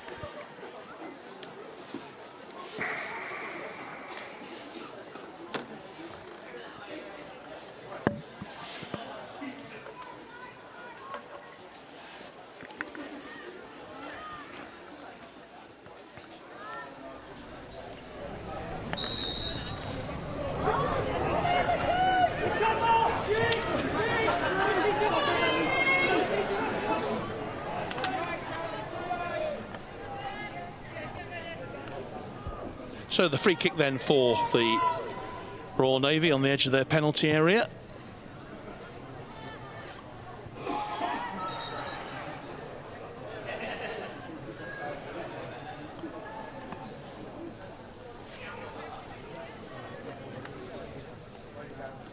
Crowd's gone a little bit quiet here. I think a goal for the Navy would certainly liven things up, wouldn't it, I think, in the stadium. Yeah, I was just saying there, John, it's like we talk about the mental, resilience or toughness side of the game, and it just shows, doesn't it, a turn of a game there on the penalty decision that, the Navy at that point will feel so hard done by. And then to concede so quickly at the end. So that's a good clearance from the Air Force to deny Nat Bavister, who was homing in then on her opportunity.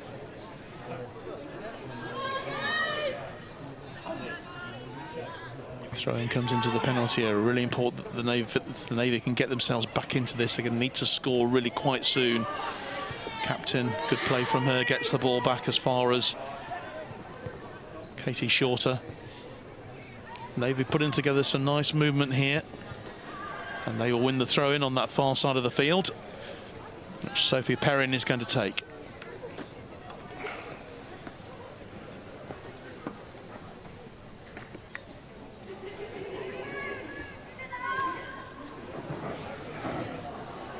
There's Widows, wins another throw.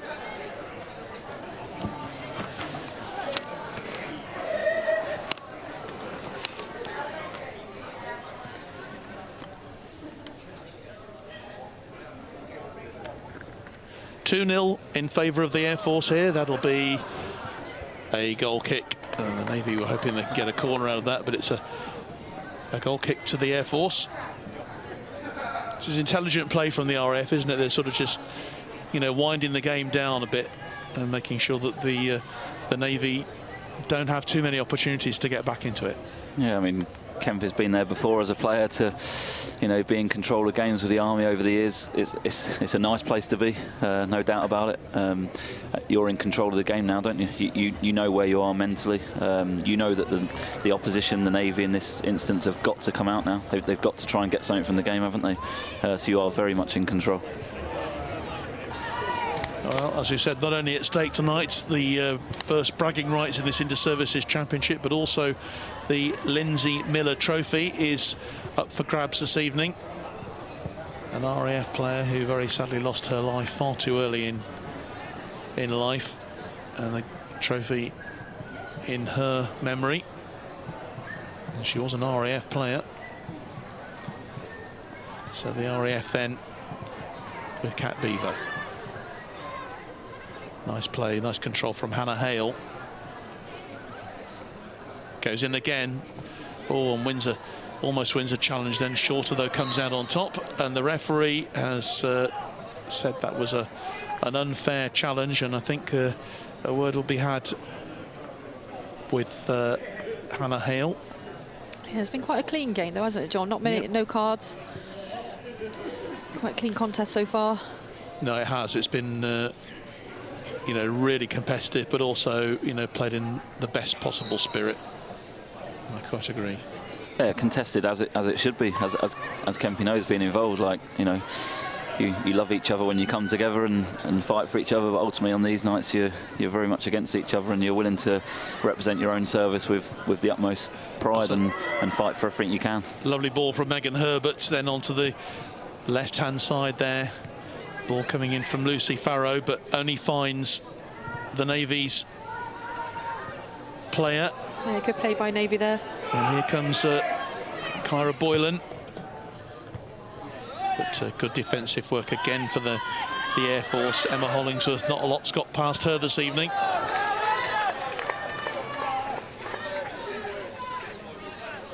A few of the Navy players stretching out here. Katie Shorter, with that substitution, Katie Shorter's dropped into the back line. Kate Bowden's come on. Kate's someone who's played at Cheltenham over the last few years before going for her commission. She's been in officer training with the Navy.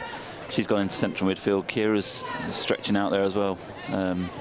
Kate Shorter's now down as well. Yeah, that'll be a big loss for the Navy if she goes off. Yeah, and the Air Force are going to make a couple of changes by the look. They're certainly going to make one change by the look. Preparing to come off with them is Georgina Thornton-Barter. She's just preparing herself to come on the field. But yeah, it's difficult times for the Navy at the moment. Yeah, you can just see the RAF are just in control of this game at the minute. Obviously, they'll be looking for that third goal to kill the game off. But what can the Navy do? Some discussions going on there down below with Glenn Long, who is trying to rouse his troops. Quite a lot of attention then for Katie Shorter. She's up and about, she's hobbling. I'm just wondering how much longer she's going to be able to stay in the game. Yeah, I think she's just tested it, isn't she? Just see if she can put good. the weight on that right foot. Yeah, it doesn't look good, but I think she's going to carry on. No, oh, no, I don't think so. I think that's her game up. She tried to jog it off, didn't she? Unfortunately, so Katie Shorter is going to have to lead the field. I think they're going to give it just a wee while longer to see if they can get her back. That'd be a big miss. Such an important player for the Navy. Levi Garrett, the fourth official, just going over to have a word as well and see how soon we might be to another change for the Navy.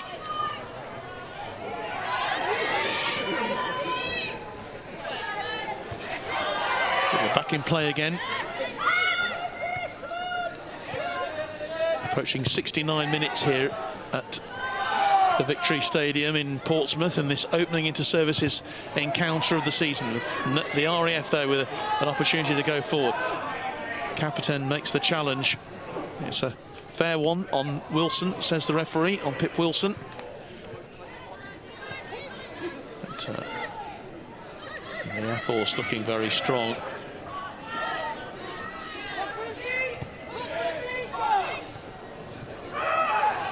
Well, she is back on the field, I think. Oh, great play by Farrow. Does well.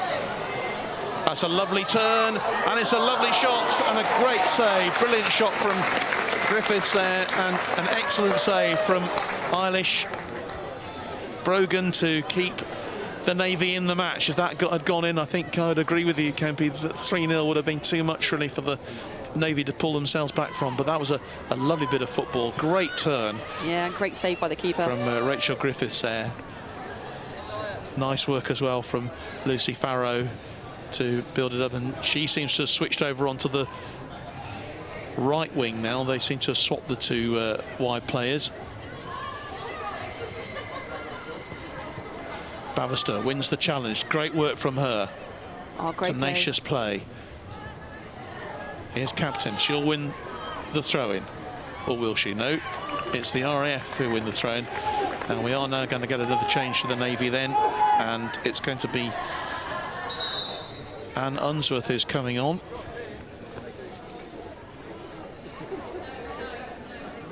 Wearing number 15. And unfortunately for the Navy, and that's a big loss for her, because Katie Shorter she's been excellent for them, hasn't she, in this game, and picked up that looked like an ankle injury, which she's not been able to run off. Yeah, it'd be interesting to see if she's okay for the Army game, John, because she will be a big miss.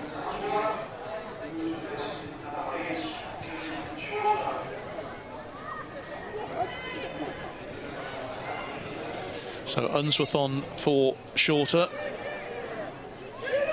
having to just reorganise things at the back of the Navy just to cope with this. And what can they do as we move really into towards the last 15 minutes, the last quarter of this game. 2-0 in favour of the Air Force in this opening match in the Inter-Services Championship. Bavister, nice ball out onto that left-hand side, and it's really well collected by O'Donnell, but she's not able to keep it in play. But the ball does go out of play, and the Navy will win that.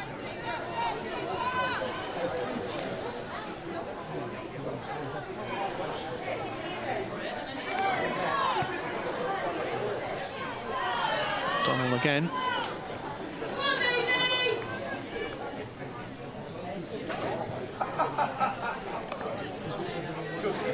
Rosa McDonald then with the throw into the box. It'll be cleared though by the Air Force. They've not been able to penetrate really that really strong Air Force defence. Here's Wilson. The challenge then with Abigail Hayes. There's Wilson again. That's a lovely ball forward through, and this is Wilson now chasing this. Pip Wilson into the penalty area. Oh, and it's cleared just over the bar. Desperate clearance from the substitute from Anne Unsworth, but it was effective in the end. Just glad to see that go over. And that's, I think, is the first corner of the game for the Air Force, but they have 2 goals, 2-0 in front. Yeah, good break there from the RAF. But obviously Navy were attacking, and then quick switch of play, and yeah, unfortunate that to not have gone in. Well, Rachel Griffiths will go over to take the corner. Obviously they've got Shorter off now, John, so no, not as much height in that penalty area for the clearance. That's right. Yeah, they're all shorter players rather than shorter names.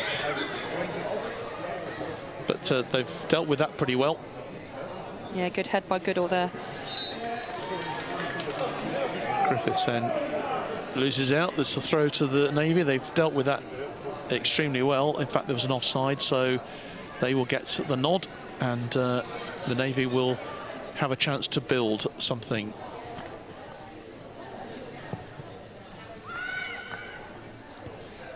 (2-0), Air Force in front.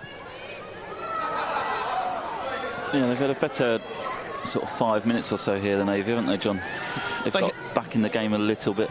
They need to get in the opponent's half and try and keep it there as long as possible now. And sort of, you just got to stay in the game now, haven't you? At 2-0, you know you can't give another one away, but you've got to stay in the game, try and nick something or build something, create something, and then suddenly it's game on, isn't it? You only need one here to turn the game, and it's game on for them. And it's been good possession from the Navy. They've You know, they've played some really intelligent possession. It's just they've been unable to penetrate that really, really tough Air Force defence, which has looked very, very strong.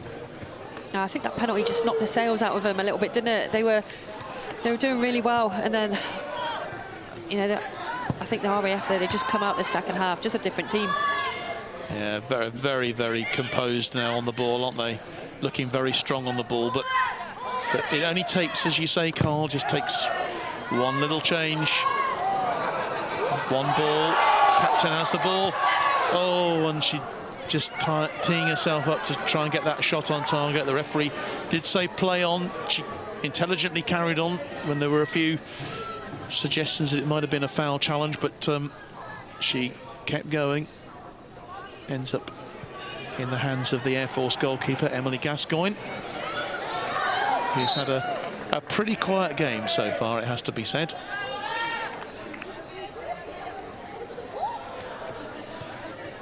Phil Bright, good evening to you, Bright. He says, come on, the Air Force ladies. He'll certainly be involved tomorrow for the RAF men. Just to give me a chance to plug tomorrow evening's game, of course, happening not too far down the road here at Fratton Park, home of Portsmouth FC.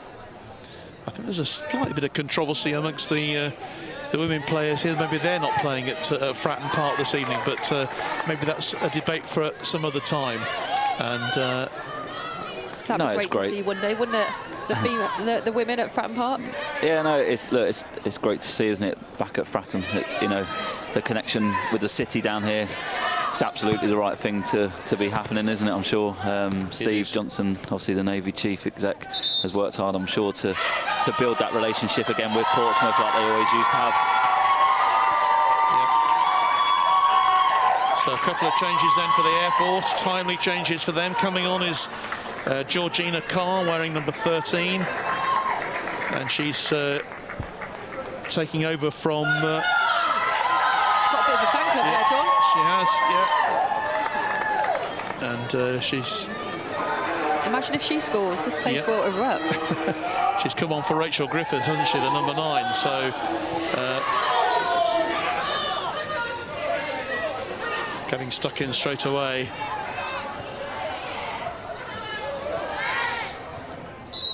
Getting pretty competitive in there now. This calls for old shoulders on young heads, I think. What can the Navy do? Can the Navy get themselves back into this in the last 10 minutes or so of this game? Carr going in there, much to the delight of her support here, her fan club, amongst the RAF hockey players who are swelling the numbers here in the main stand. It's definitely livened up a little bit now, hasn't it? It has, yeah. I think it needed that, so thank you for bringing her on. Yeah.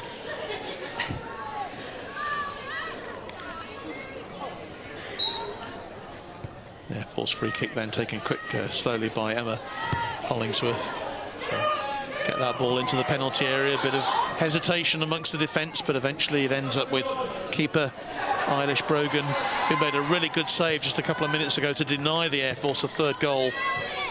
I was just going to say, John, I think the keeper's been unlucky in a way. You know, the penalty and that second goal, there's nothing she could have done, but she has made some good saves. And she's come off her line quite quick when needed to as well. It was a meaty challenge on the RAF skipper there, but she shrugs it off. She's hard, isn't she? I'll be look, as a game, as a cup final, like the first cup final of 2, is the Air Force at the moment will be happy how the game state is, won't they? Broken up, loads of free kicks. That they're happy just to sit there and see the game out like this. Oh, this suits them down to the ground, absolutely. And the chance for a third goal, and they've got it. And on the end of it was Abigail Hayes. That is the third goal. It was a bit of a slip up in the Navy defence there, and it's Hayes who gets in with the header to knock it past the goalkeeper, and the RAF have a 3-0 lead.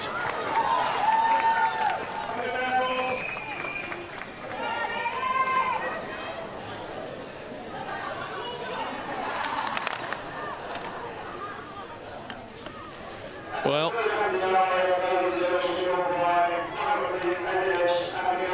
yeah, good ball in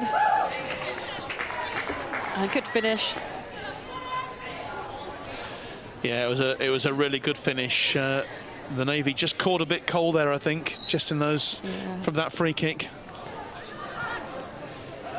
And that really has, I think, put the game well beyond the senior service now. Trailing by 3-0 here.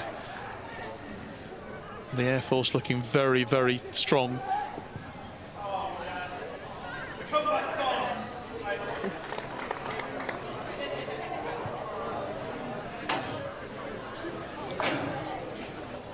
Yeah, they will keep going though, John. You know, it's still goal difference, really important with this inter-services as well. Because you never know, the Army, you know, what could happen in those games as well. Absolutely right. And anyway, they'll keep going right to the end because that's what they need to do. But 3-0, I think, you know, we mentioned how, you know, the penalty that the goalkeeper really had no chance. In fact, she had no chance with that either, did she, really? It was really good play from the Air Force for Hayes to get on the end of it and tuck it away with the header. And the second goal that they scored, beautiful finish from Lucy Farrow, and the third a penalty. So another substitution coming up then for the Royal Navy. Coming on for them is number 16, Georgina Thornton-Barter. And going off is Sophie Perrin, the number 3, who's played on this right-hand side throughout the evening. So 3 changes made then by the Royal Navy. Will they make any difference? What chance do they have?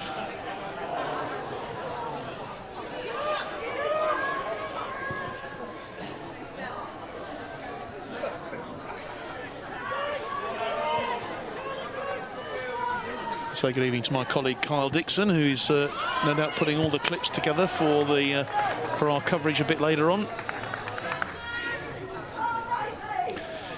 And I say, wherever you are around the forces world, we'd love to hear from you before the end of the evening. If you're watching in a warmer climate like Bahrain, or maybe a cold climate like the Falkland Islands, or maybe over in Canada this evening, you know, keeping an eye on the Air Force. And for the Royal Navy, if you're down in Plymouth tonight, or even maybe up on the Clyde, or maybe even over there in the United States of America, where big things are being signed at the moment regarding submarines. But it's 3-0 here in favour of the Air Force. They're putting together a very measured performance. I think it's a very professional performance, isn't it, so far from the RAF? Yeah, definitely. I think that's the experience as well, John. You know, there's been plenty of times in inter-services where, you know, maybe they haven't started great or been the better team, but they always managed to come away with the win. And me and Carl were only talking about that earlier, weren't we, Carl?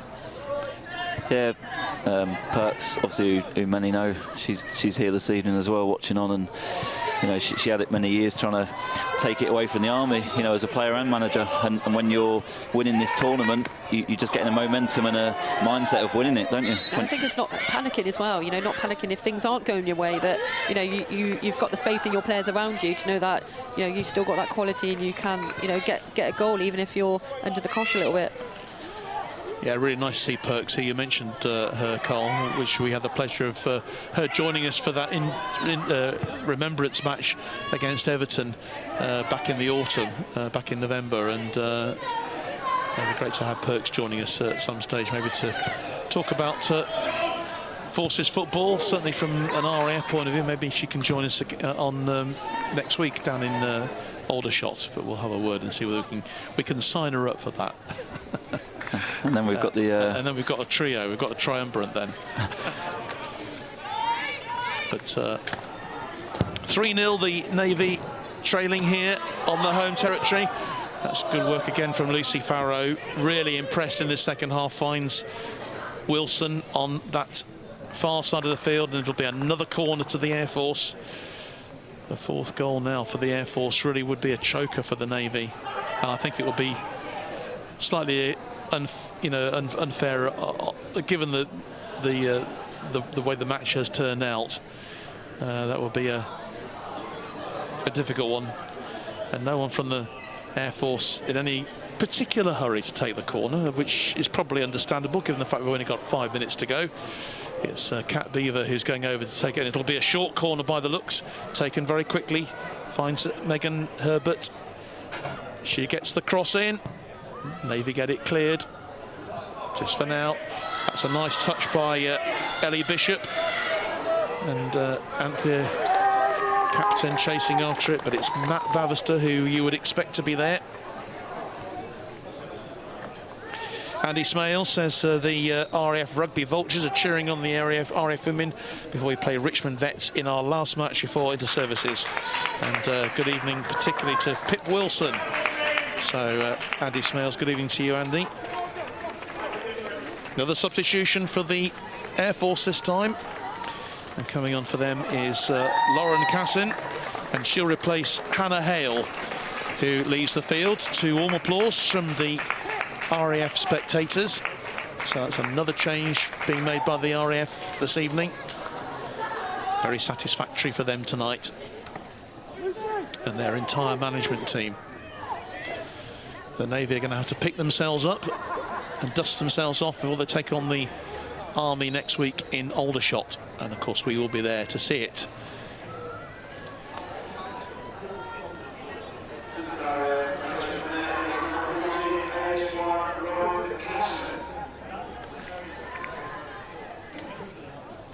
Yeah, it really sets up next week, John Kempy, doesn't it? I'm sure Kempy will be joining you at Aldershot, but it does really set it up, because then, look, this is the crazy situation of the tournament, isn't it? When you play game one, and if you do lose, which obviously it looks like the Navy, you know, will end in defeat tonight for them, they enter next week knowing that to have any chance they have to win the game. So then, you know, it's a really exciting tournament how that does lead into each other, game one to game two.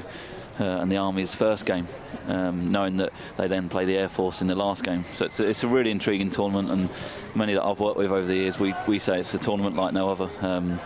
It really isn't. 3 games, 3 cup finals. It is really intriguing competition. It is. You're absolutely right. And I mean, I think Kempy, you've already said there's not a huge amount of experience in this Army. A lot of changes have been made in the Army setup. Obviously, they've lost a lot of senior players over the last 12 months, so it's a big opportunity for some of their development players to come through, and an opportunity for the Navy perhaps as they make yet another change. Coming on for them is Kate Bowden, wearing number 12, and the change that's going to be made for the Navy is Nat Bavister is going off, the captain, so the captain's armband has been handed over to Anthea Captain. Yeah, I think, you know, Nat Bavister, she's, you know, been great tonight, isn't she? She gives everything. She always does. She's such an important player for the Navy. She would have been trying to, you know, drive them on to get a goal. But not to be so far for them tonight. They can get one back. It'll just give them a little bit of confidence going into the game in Aldershot next week. But the RAF, it's been a really professional performance from them this evening, one has to say. They've looked very, very composed at the back, and they've taken their chances. They got awarded the penalty, which some might say was a little bit harsh, but you take your chances, you take your opportunities. Second and third goals really well taken, and looking for the opportunity of a fourth now with Lucy Farrow on this right hand side. Farrow, who's come to life in this second half. Look at this, challenging McDonnell, takes the ball back as far as Hollingsworth. Farrow again, beats one, gets the cross in. Oh, and it's a lovely header, and it goes just wide by Georgina Carr. Lovely work, brilliant work from Lucy Farrow, who's suddenly turned into player of the match. She's getting so much space, isn't she? A player like Farrow, you need to keep tight on her. You can't let her turn like that. And then the quality that she's got to deliver that ball, just needed a little touch on the end of it, but not to be.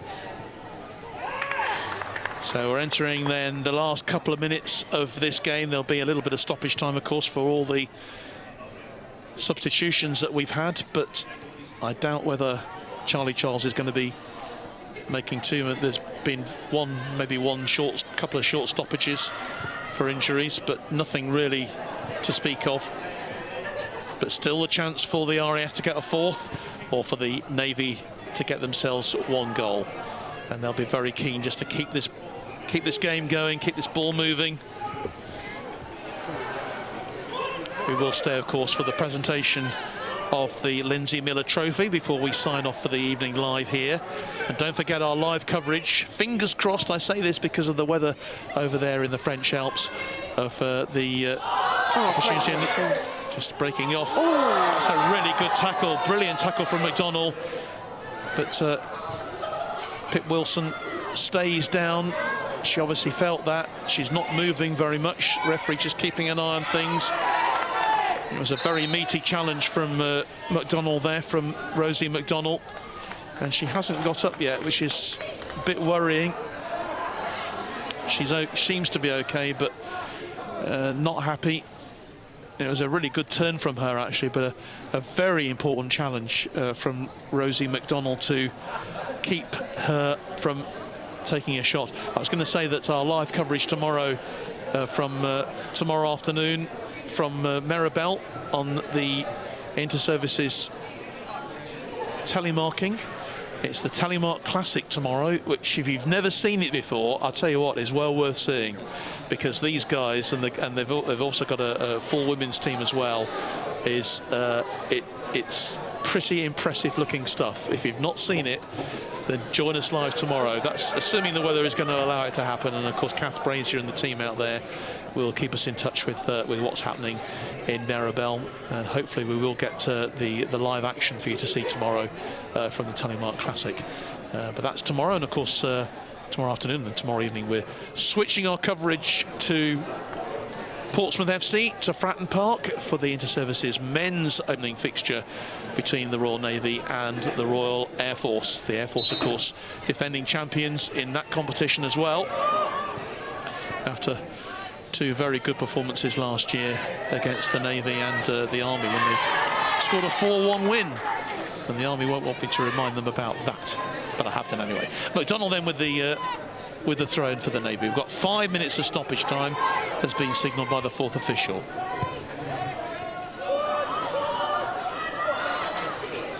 Jodie Goodall chasing after it, along with a substitute, Thornton Barter, Georgina Thornton Barter. But the Air Force have the throw. Here's Kat Beaver then. The referee will take it back, I think. And I think it was a foul throw. So the judgment goes in favour of the women in white. And we are very much into stoppage time now in this opening Inter-Services fixture of the season.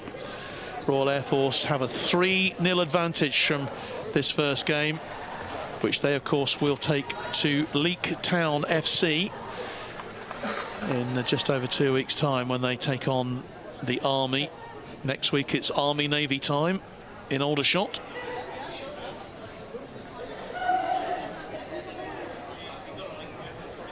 Again, we talk about this quite a lot, John, or we have in the past anyway.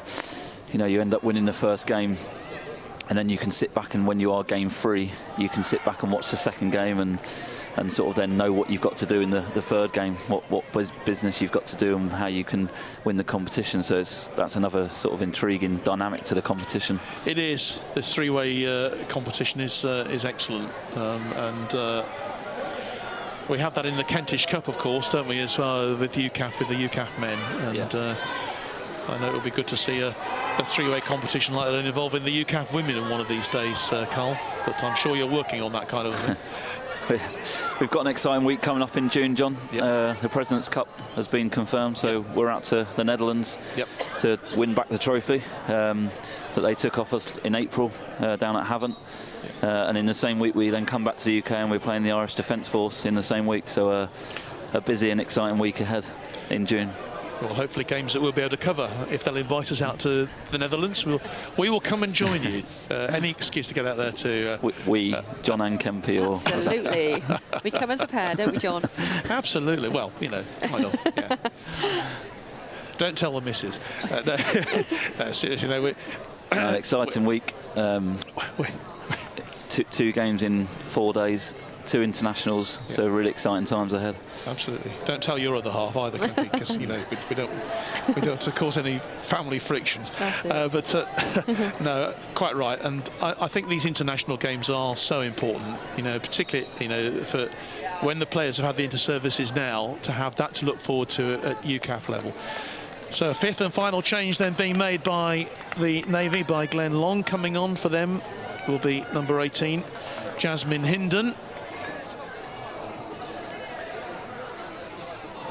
And just showing how it's striving forward in terms of military football overall, is that'll be a joint men's and women's fixture in the summer for the Irish Defence Force, which again will be the first in its kind in terms of UK forces coming together in the same week to play an international against. Is that over in Dublin?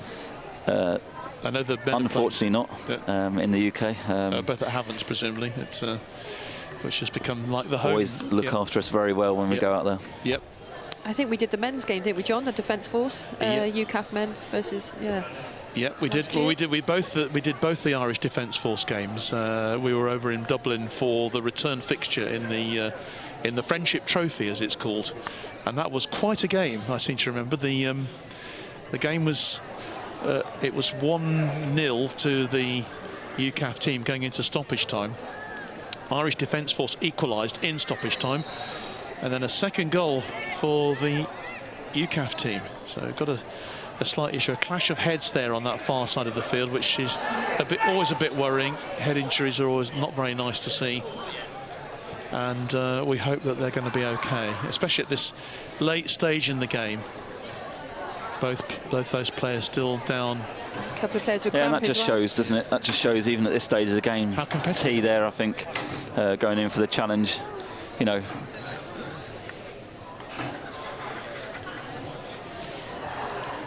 no love lost in the challenges, competing for everything till the absolute final minute.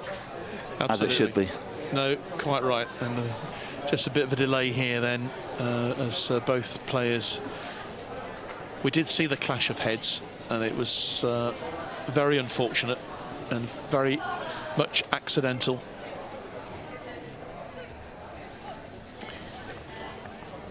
But yes, UCAF level, you know, great to see, you know, the men's and the women's, you know, doing so well and pushing on. That was a great UCAF game that we did as well, wasn't it, Kempy, up at Hyde United, which was the start really of the return of UCAF football after the pandemic. You know, and that game against the British Police. I remember a superb goal actually was scored by Kelly Davis, wasn't it? Yeah, it was a really good game. I remember that was the first time I had eyes on Sarah Danby, who was playing for the Police actually, and she plays for Leeds United, so managed to get Leeds in somewhere today. But no, it was a fantastic game, and back when Kelly was playing, and Libby Dixon. Yeah, that's right. Well, good evening to you if you're watching, ladies, this evening. Kelly maybe with babe in arms, who knows. A few messages coming through. Jamie Doig, great to hear from you, Jamie. Always a big supporter of what we're doing. And actually, Jamie Doig made himself quite famous on BT Sport, actually, after Leicester Tigers' victory at Gloucester, because he was seen carrying all the padding around the posts off the field, and comments were made about how much she was carrying. So Jamie, good evening to you. Say a very good evening as well to Louise Clark, Lou Clark and Hannah Clark, watching from the comfort of our lounge in Shropshire with the log fire burning. Okay, that sounds nice, doesn't it? It does, yeah. Proud and passionate ex-Navy players, so frustrating for the girls. Gutted for our best mate Natalie Bannister. It'll come just not our night. I quite agree with you, and good to hear from you this evening, Lou.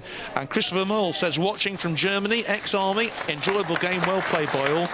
And Emma Connington, great game to watch from out here at MPA down in the Falkland Islands. Well done to all involved. So good to hear from you as well tonight, Emma, down there in the South Atlantic. Yeah, good to hear from Coddo, who's actually on our staff, actually, Emma. Have a good tour, Emma. See you in a few months, and good to see, more importantly, T back on her feet here, getting some treatment. But good to see that she's up and moving. Not looking too happy. She won't want to come off, John, that's for sure, even for the last minute or two. No, that's absolutely right. And then she is acting captain, of course, as well. So the captain, she only had the captain's armband on for a matter of moments before that clash happened. But anyway, we're back in action again. Just a few more moments to go then in this opening match in the Inter-Services Women's Championship. RAF with a 3-0 lead, and it could be 4, but an offside flag has gone up, and Pip Wilson will stick the ball in the back of the net, but it won't count. The flag going up immediately, which is always good to see, and it's one of the most frustrating things in football at the moment, when you seem to wait for ages for an obvious offside and the flag never goes up. But yeah, tonight. Real turning point, the penalty, wasn't it, really? Yeah. The Air Force did come out and start more positively, but it was an even game until that point, really, and it's definitely turned the game. Yeah, it has. And you feel, you know, the Navy have played their part in a really good match here tonight. It was so even in the first half, but the Air Force have really, you know, that 2-goal cushion, scoring 2 goals so quickly in that period in the second half, has really turned the game. And an excellent finish as well from Pip Wilson with the header, from Abigail Hayes to get the 3rd goal, which has really put clear light blue water between these two teams tonight, as we play out the final moments then of this match. We had initially 5 minutes of stoppage time, but we had obviously a long break for the clash of heads. Anthea is still not back on the field and won't get back on the field, because that is the final whistle here, and it's a night for celebration for the young women in the dark shirts, because the Royal Air Force have won this opening fixture in the Inter-Services Women's Championship by 3-0 here against the Navy. It was a really good game of football to watch, and the presentation is going to be made here. I think we thought it was going to be made on the pitch, but I think the players are going to come up actually to the pedestal here to receive the Lindsay Miller Trophy and their medals for winning the game tonight. Handshakes all round from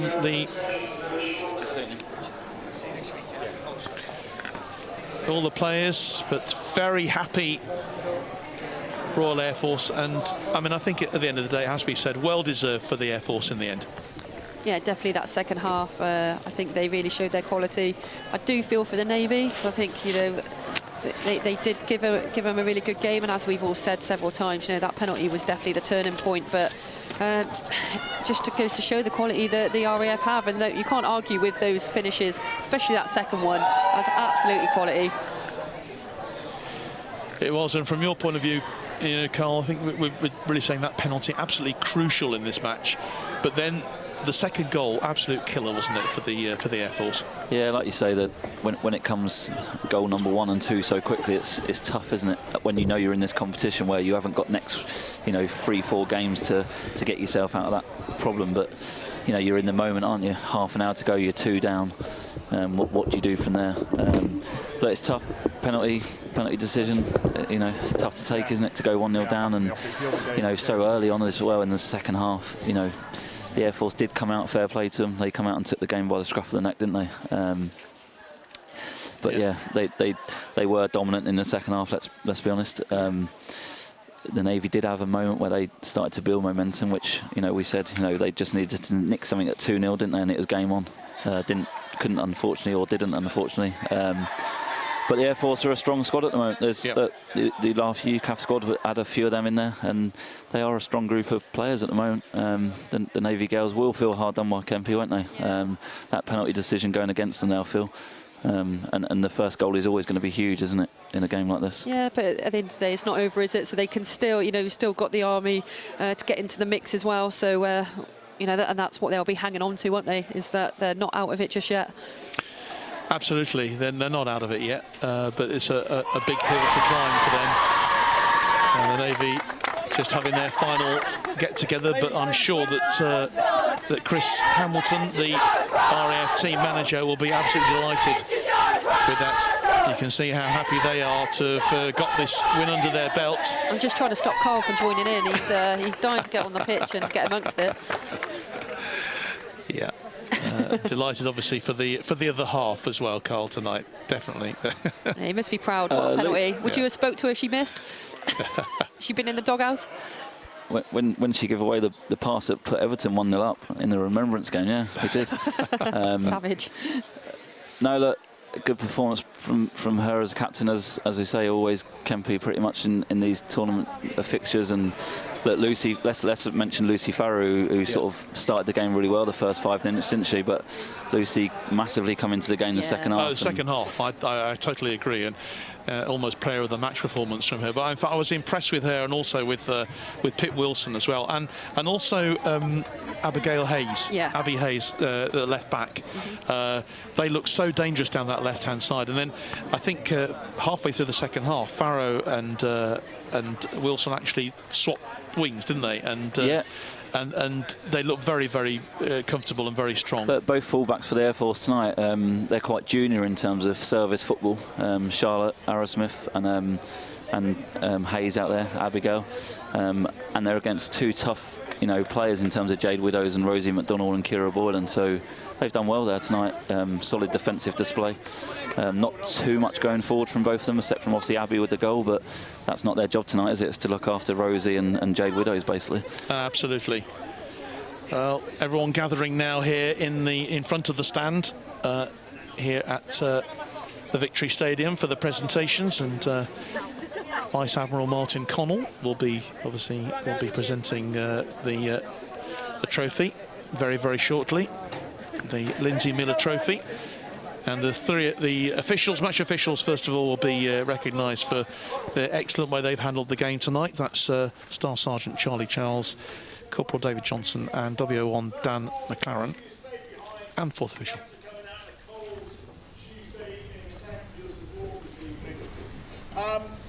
Armed Forces sport doesn't happen without the support of our sponsors. I'm not going to list all of them this evening, both Royal Air Force and Royal Navy, but what I will think about are the Royal Navy women's sponsors, Lockheed Martin, Mr. Tony Tight here this evening, so thank you very much. Making the speeches here and congratulating everybody.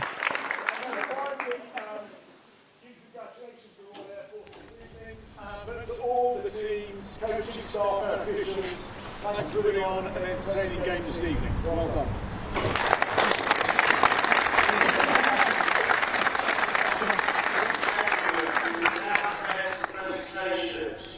Our first presentation for this evening is to our match officials who are supplied by the RAF. We have our referee, Staff Sergeant Howard Sharp.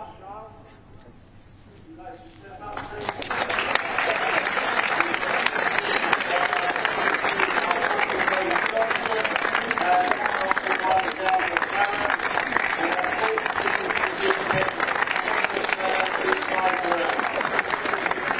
Officials then coming up to receive their mementos of a job well done, and the 4th official as well, 2nd Lieutenant Lehigh Garrett, who did an excellent job with the numbers board tonight. And next, the presentation then will be made to the Navy player match. Presented by Tony Tight, Lockwood, Clarkson, UK, and that goes to the Navy number 11, leading naval nurse. Rosie gets the nod of the Navy's player of the match. She's based at Derriford Hospital down there in Devon, and she's the sort of player who can change a match. Delighted, obviously, to get the Navy Player of the Match award.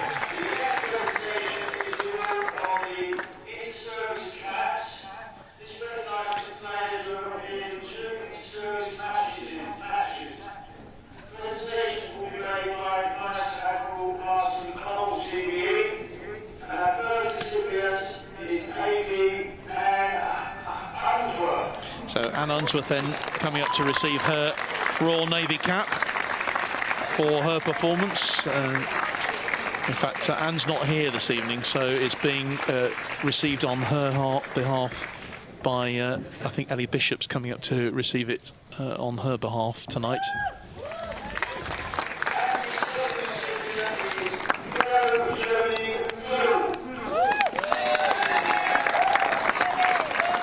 Freddie Goodall then is the second recipient of her Royal Navy cap. Proud moment for her, I'm sure, and her family as she receives that cap. Played it. Ladies and gentlemen, our final presentation of the evening is the award of the Leeds Imperial Trophy, presented by Second Sea Lord Vice Admiral Martin Connell, CPE. The Lindsay Miller Trophy then about to be presented.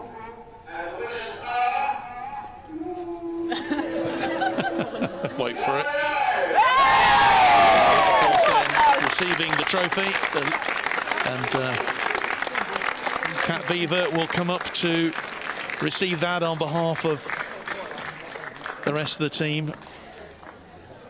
It's always a mixed moment, isn't it, when the Vice Admiral presents the trophy to the opposition. And here we go, celebration time. And the champagne is flowing, and hopefully Chris, our cameraman, is able to avoid the worst of it. So they're drinking the cup out of the champagne or whatever they've got in there, something sparkly. So it's the Royal Air Force's night here. I'll say a big thank you to the team who've joined me this evening, to both of you tonight. Been a good match, really enjoyable game, despite the cold. Yeah, it's been good, John. Really enjoyed it. Just very excited for the Army game next week, and not going to be biased, but hopefully Army can smash them both. Okay, having the final word as as ever. So from the three of us, and also on behalf of the team here down this evening, that's the two Gileses, Roger and Chris, looking after cameras this evening, and our team back at headquarters, that's Sarah on the direction tonight, and also our technology, Christopher, looking after things tech this evening. On behalf of all that, from me, John Knighton, and the rest of the team here this evening, it's a very good night. And don't forget, our live coverage tomorrow will be at Pompey, down at the Fratton Park, from around 6:45 tomorrow evening for that. And before that, we've got live action coming from the slopes of Meribel too. So from me, John Knighton, and all the team, thank you very much indeed for joining us, and a very good night.